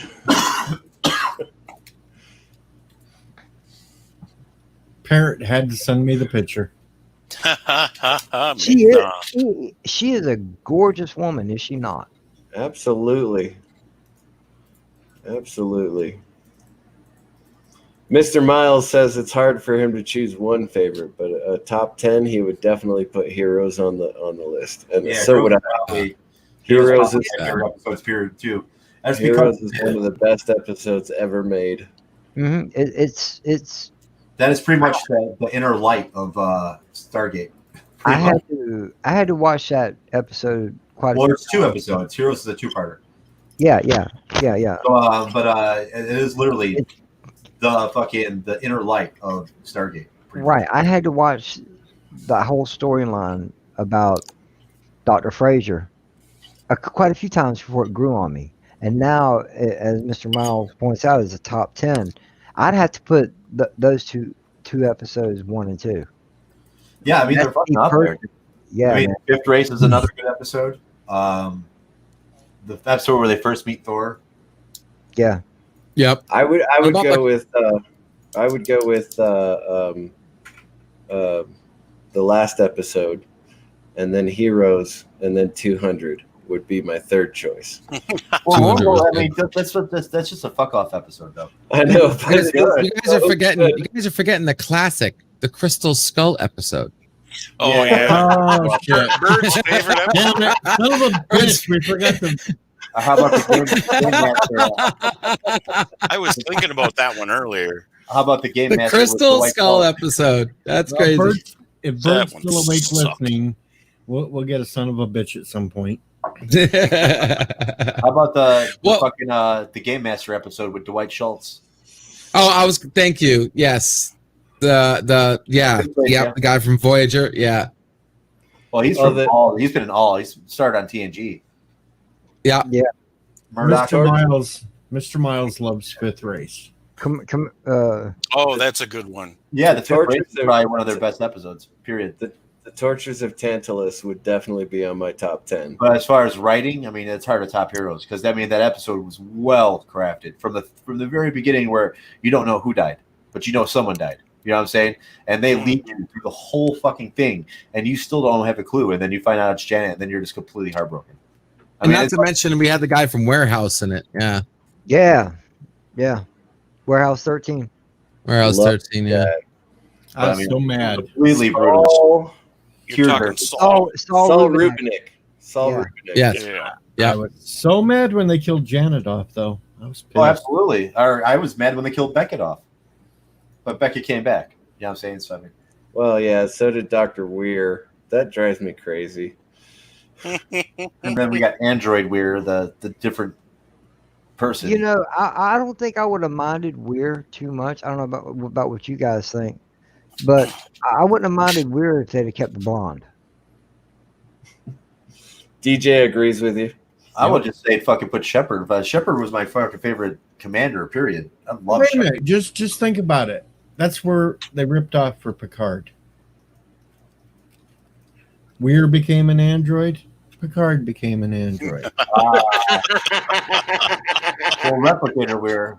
I mean, like the same thing. You know what I'm saying? Like, I mean, the Pegasus replicators were way worse, in my opinion. Way worse. Well, they were more duplicit because you could actually get along with them for a part time until the replicators decided that to ascend they needed Atlantis back. Yeah. Well, they were closer to the ancients as well, rather than the Milky Way replicators. Samantha Carter was my favorite commander of Atlantis. Oh God, Mr. Miles likes Woolsey. Absolutely. I mean, as far as the commanders, yeah, Samantha Carter was the best one. Mr. But, Miles She thinks was so Woolsey. established, you know. But you would expect her to be the best one too. You know what I'm saying? Like, I mean, out of Yep. fucking Woosley and Weir, and you know, what I mean, like, I don't know. Sam is, she is, to me, is one of the best women in sci-fi. Period. Oh yeah, Well, yeah, absolutely. she ended up being a full bird colonel. She had her shit together. You know, she was there from basically the beginning. So yeah, she had the experience and the know-how to get the job done. Damn right, she was the best woman for the job. So I mean, just sci-fi in general, she is. No, well, yeah, in sci-fi, but There- I'm talking about show specific series. But in sci-fi, yeah, she's up there. It was crazy too, because I mean, Stargate had good episodes, but they also had better moments where the episode wasn't the best, but they had moments that were just awesome. Like when Apophis, you actually heard Apophis's actual person speaking when he came out Oh, Apophis got yeah. knocked out, and you heard the real man, and all of a sudden it's not Apophis anymore. It's the original person that Apophis took over, and he's like, and he's freaking out. You know what I mean? What the hell? Living a nightmare for so many thousands of years, and you actually got to hear him speak. Over 2,000 years old, I think. Yeah, yeah. Like for a second, I actually felt bad for that cat for Post. Like that was the one moment where I was like, "Holy shit!" Oh, that hit who was me. the fucking bitch? That hit me hard. I forgot the fucking her name. Oh, that episode was bad. I didn't like that episode. What was the one bitch they first meet? One of the first female. Oh, the one that's trying to seduce everybody out. Oh yeah. Hathor. Yeah, Hathor. Oh my god. Mother of the Gould. Or remember Life. Remember the role what's his name had to do in Lifeboat when he had like 5 people in his head and he kept changing his people. Daniel, they found that spaceship or whatever it was with the people, and then he got hit or something, a flash, and he had like all these minds in his head, and he had to act out so many different people. That little kid, the mother, and the father, and the son, and all that. Oh, that was good, pretty man. crazy. That was really good acting right there. Hats off to Michael Shanks for that. My favorite antagonist was Commander Kolya. Oh, Kolya. That's Kolya. What's his? Oh yeah, man. That was the guy. He was a Pirelli brother. That guy was badass. Yeah, he was in the Sentinel too, right? Yeah, he was the older Pirelli brother in the Goonies. I forgot his name. Are the ones with Cole Meany? Fucking Cole Meany was a badass too in that one. Yeah, that was hilarious. I forgot what his name was. Fucking Calmly, or wait, no, I forgot something like. Actually, I think it was I don't remember. I don't know. I think it was his name. I think it was Comey or something. Yeah, it was something like that. Cowan. That's what it was. 2010 was good. I do remember that one. When they were the race that was trying to trick them, and they had to go back in time because now the entire race is fertile, is sterile. Everybody's sterile and everything. Yeah, and they had that last. Oh, yeah. That was a pretty good episode. I did like that one because it was that one address that they should not have gone to or whatever. Well, they go back to that race and they fucking find out that their power wasn't so great to begin with. Like the race ends up dying, don't they, or some shit? Well, no, because they gave them the fake list of addresses, and the first one is a black hole. Oh yeah, they ended it. Yeah, they said I hope they have fun with that. The first one's a black hole, and it just keeps getting worse after that. Yep. So they gave them death addresses. That's fucked up. Where they're dumping wheat through the Stargate. Yep. Right. Yeah. Cole Meany played Cohen. Okay. Cowan. But Thor's Chariot is the one you're talking about. Yeah, that one was good too. One of the better ones too. That's where Tilk gets zapped because he's a Goa'uld in his stomach. Where they go to the statue zap. Yeah. And that's where you first meet up with the Nunas. And then Daniel Jackson solves pi, and then Thor. Right. You meet the Unas and you meet the Asgard. It was like, Chariot. If you can figure out this equation, you're smart enough to meet us. No, that was Thor's chariot. Thor's hammer was the one where Tilk got taken into the underground to meet the Unas. Mm-hmm. Yeah. Because the first time you meet the Asgard is because Jack has to go and get the shit taken out of his head. That was the fifth race, wasn't it? The fifth race, wasn't it? The library. Oh yeah, that's the fifth race. Okay. The fifth race is one. Yes. That's the first time you meet an Asgard because Jack makes that comment about we're already out there. Yeah, that sequence is in the right. Yeah, they destroyed Thor's hammer. All episodes that are important are in the title sequence. You know what I'm saying? Like they flash like every important episode. They destroyed Thor's hammer in order to release Tilk. And then in Thor's chariot is where we finally meet Thor himself, the Asgard. What's the one where we meet Loki? That's the other you're talking about. Damn it, not SG1. Pegasus. That was Pegasus. Oh, Wait, was it? okay. Loki was Pegasus Asgard. Yeah. Was it? I believe so. Yeah, Loki was. What? No, wait They- a minute. No, No, wait. Which Asgard is it that cloned O'Neill? Yeah, that was. It was the one that cloned O'Neill. Yeah, was Okay, Loki. my Yeah, bad. right. Oh, My bad. My bad.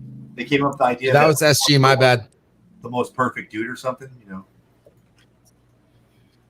And he didn't check on the clone, and the clone was a kid. Right. And he tried to get into. Oh yeah. He tried to get into Cheyenne. And he tried to get that other military guy to buy him beer. Right. Yeah. And he was flirting with Sam. That was funny shit there. You know what? That's funny as hell because throughout the rest of the Stargate timeline, there's a second Jack O'Neill, and he's a kid. Nobody ever mentions it again. Yeah, I mean, like he just gets fucking pawned off on some family somewhere. Look, if I had a second chance at life, trust me, I wouldn't join the goddamn army. Well, I don't know though, because being that he's Jack's clone and got all his memories, you'd think, sure, he'd have fun at high school again, but afterwards you'd kind of think, well, maybe he misses going through the Stargate. Well, maybe. And if they did a new series, they could have young O'Neill again. Yeah, they could have Captain O'Neill going through the Stargate. That would be kind of we cool, could have had that on actually. Picard if they would have recast. Yeah. If they just would have put Picard in a young body and recast it, it would have been really good that way. Don't let Rambling hear you say that, though, because it spazzes him out. How much longer is Patrick Stewart going to be able to play Picard? Good night, T-Bird. God. But Sorry. We'll save that topic for another day. Yeah, I'm sorry. I kind of think we ought to just end this anyway, because we've kind of ran the gambit now, and we went well past the time I thought we would go on this. 17 seasons, and you didn't think we'd go over 2 hours? I thought. I think he was just trying to keep us into episode 3, but we'd be on episode 3 if we started doing it episode by episode. Pretty much. But I've already got my idea for next week's show. well, I'm going to have to go binge watch some original BSG because I never watched the original one. I watched the reboot, but not the original one. Well, luckily, there's only one season of Yeah, that. there's only one season. I mean, Oh, really? Oh yeah. There's nothing to it. I mean, like, And, it's, and then if we really push it, we could hit Galactica 80. Yeah, that's I don't know. I kind of miss Well- Boxy and Moxie. Since we're not on the tracks right now, I think Caprica should have at least one more season. I don't know. I got kind of tired of it. yeah, I got Capricorn wasn't nearly as good. I mean, it was. Yeah, I didn't like Caprica either. Really? Wow. Nope. So yeah, we'll end this one where it is tonight. Thank everybody that was up on the panel: JJ, Henson, Ricky, CCDB, Fluger, LDG, everybody else earlier, Bird. I can't remember who all was up here now. God damn it! Maybe I do need AARP. Son of a bitch. ARP. Yeah, But- Drew on for a little bit. Yeah, Drew. But next week will be the OG Battlestar Galactica. Hopefully, there's enough people out there that know it to join. Well, I'll have to take a look at it because I've never watched it. I think Drew might know a few people. Dirk Benedict? If we ever had a watch party, it should be that because even I haven't watched it all. You know, That's the one? It's got Lauren Green in it, doesn't it? yeah. Yeah. Lauren Green, Richard Hatch, Dirk Benedict. Jane Seymour. Yeah. You There's know when they rebooted it with a female Starbuck. both Dirk Benedict and what's You her had name? They were sitting around having an interview, and they were both smoking a cigar. I was like, oh. And you also had Lloyd Bridges as Commander Kane. Yep. So they had some really good people in that series. Yeah, those actors are powerhouses. And I loved the Commander Kane story arc in the original. Because I'll give a spoiler. He decides he's going to take on the Cylons all by himself. 3 base stars.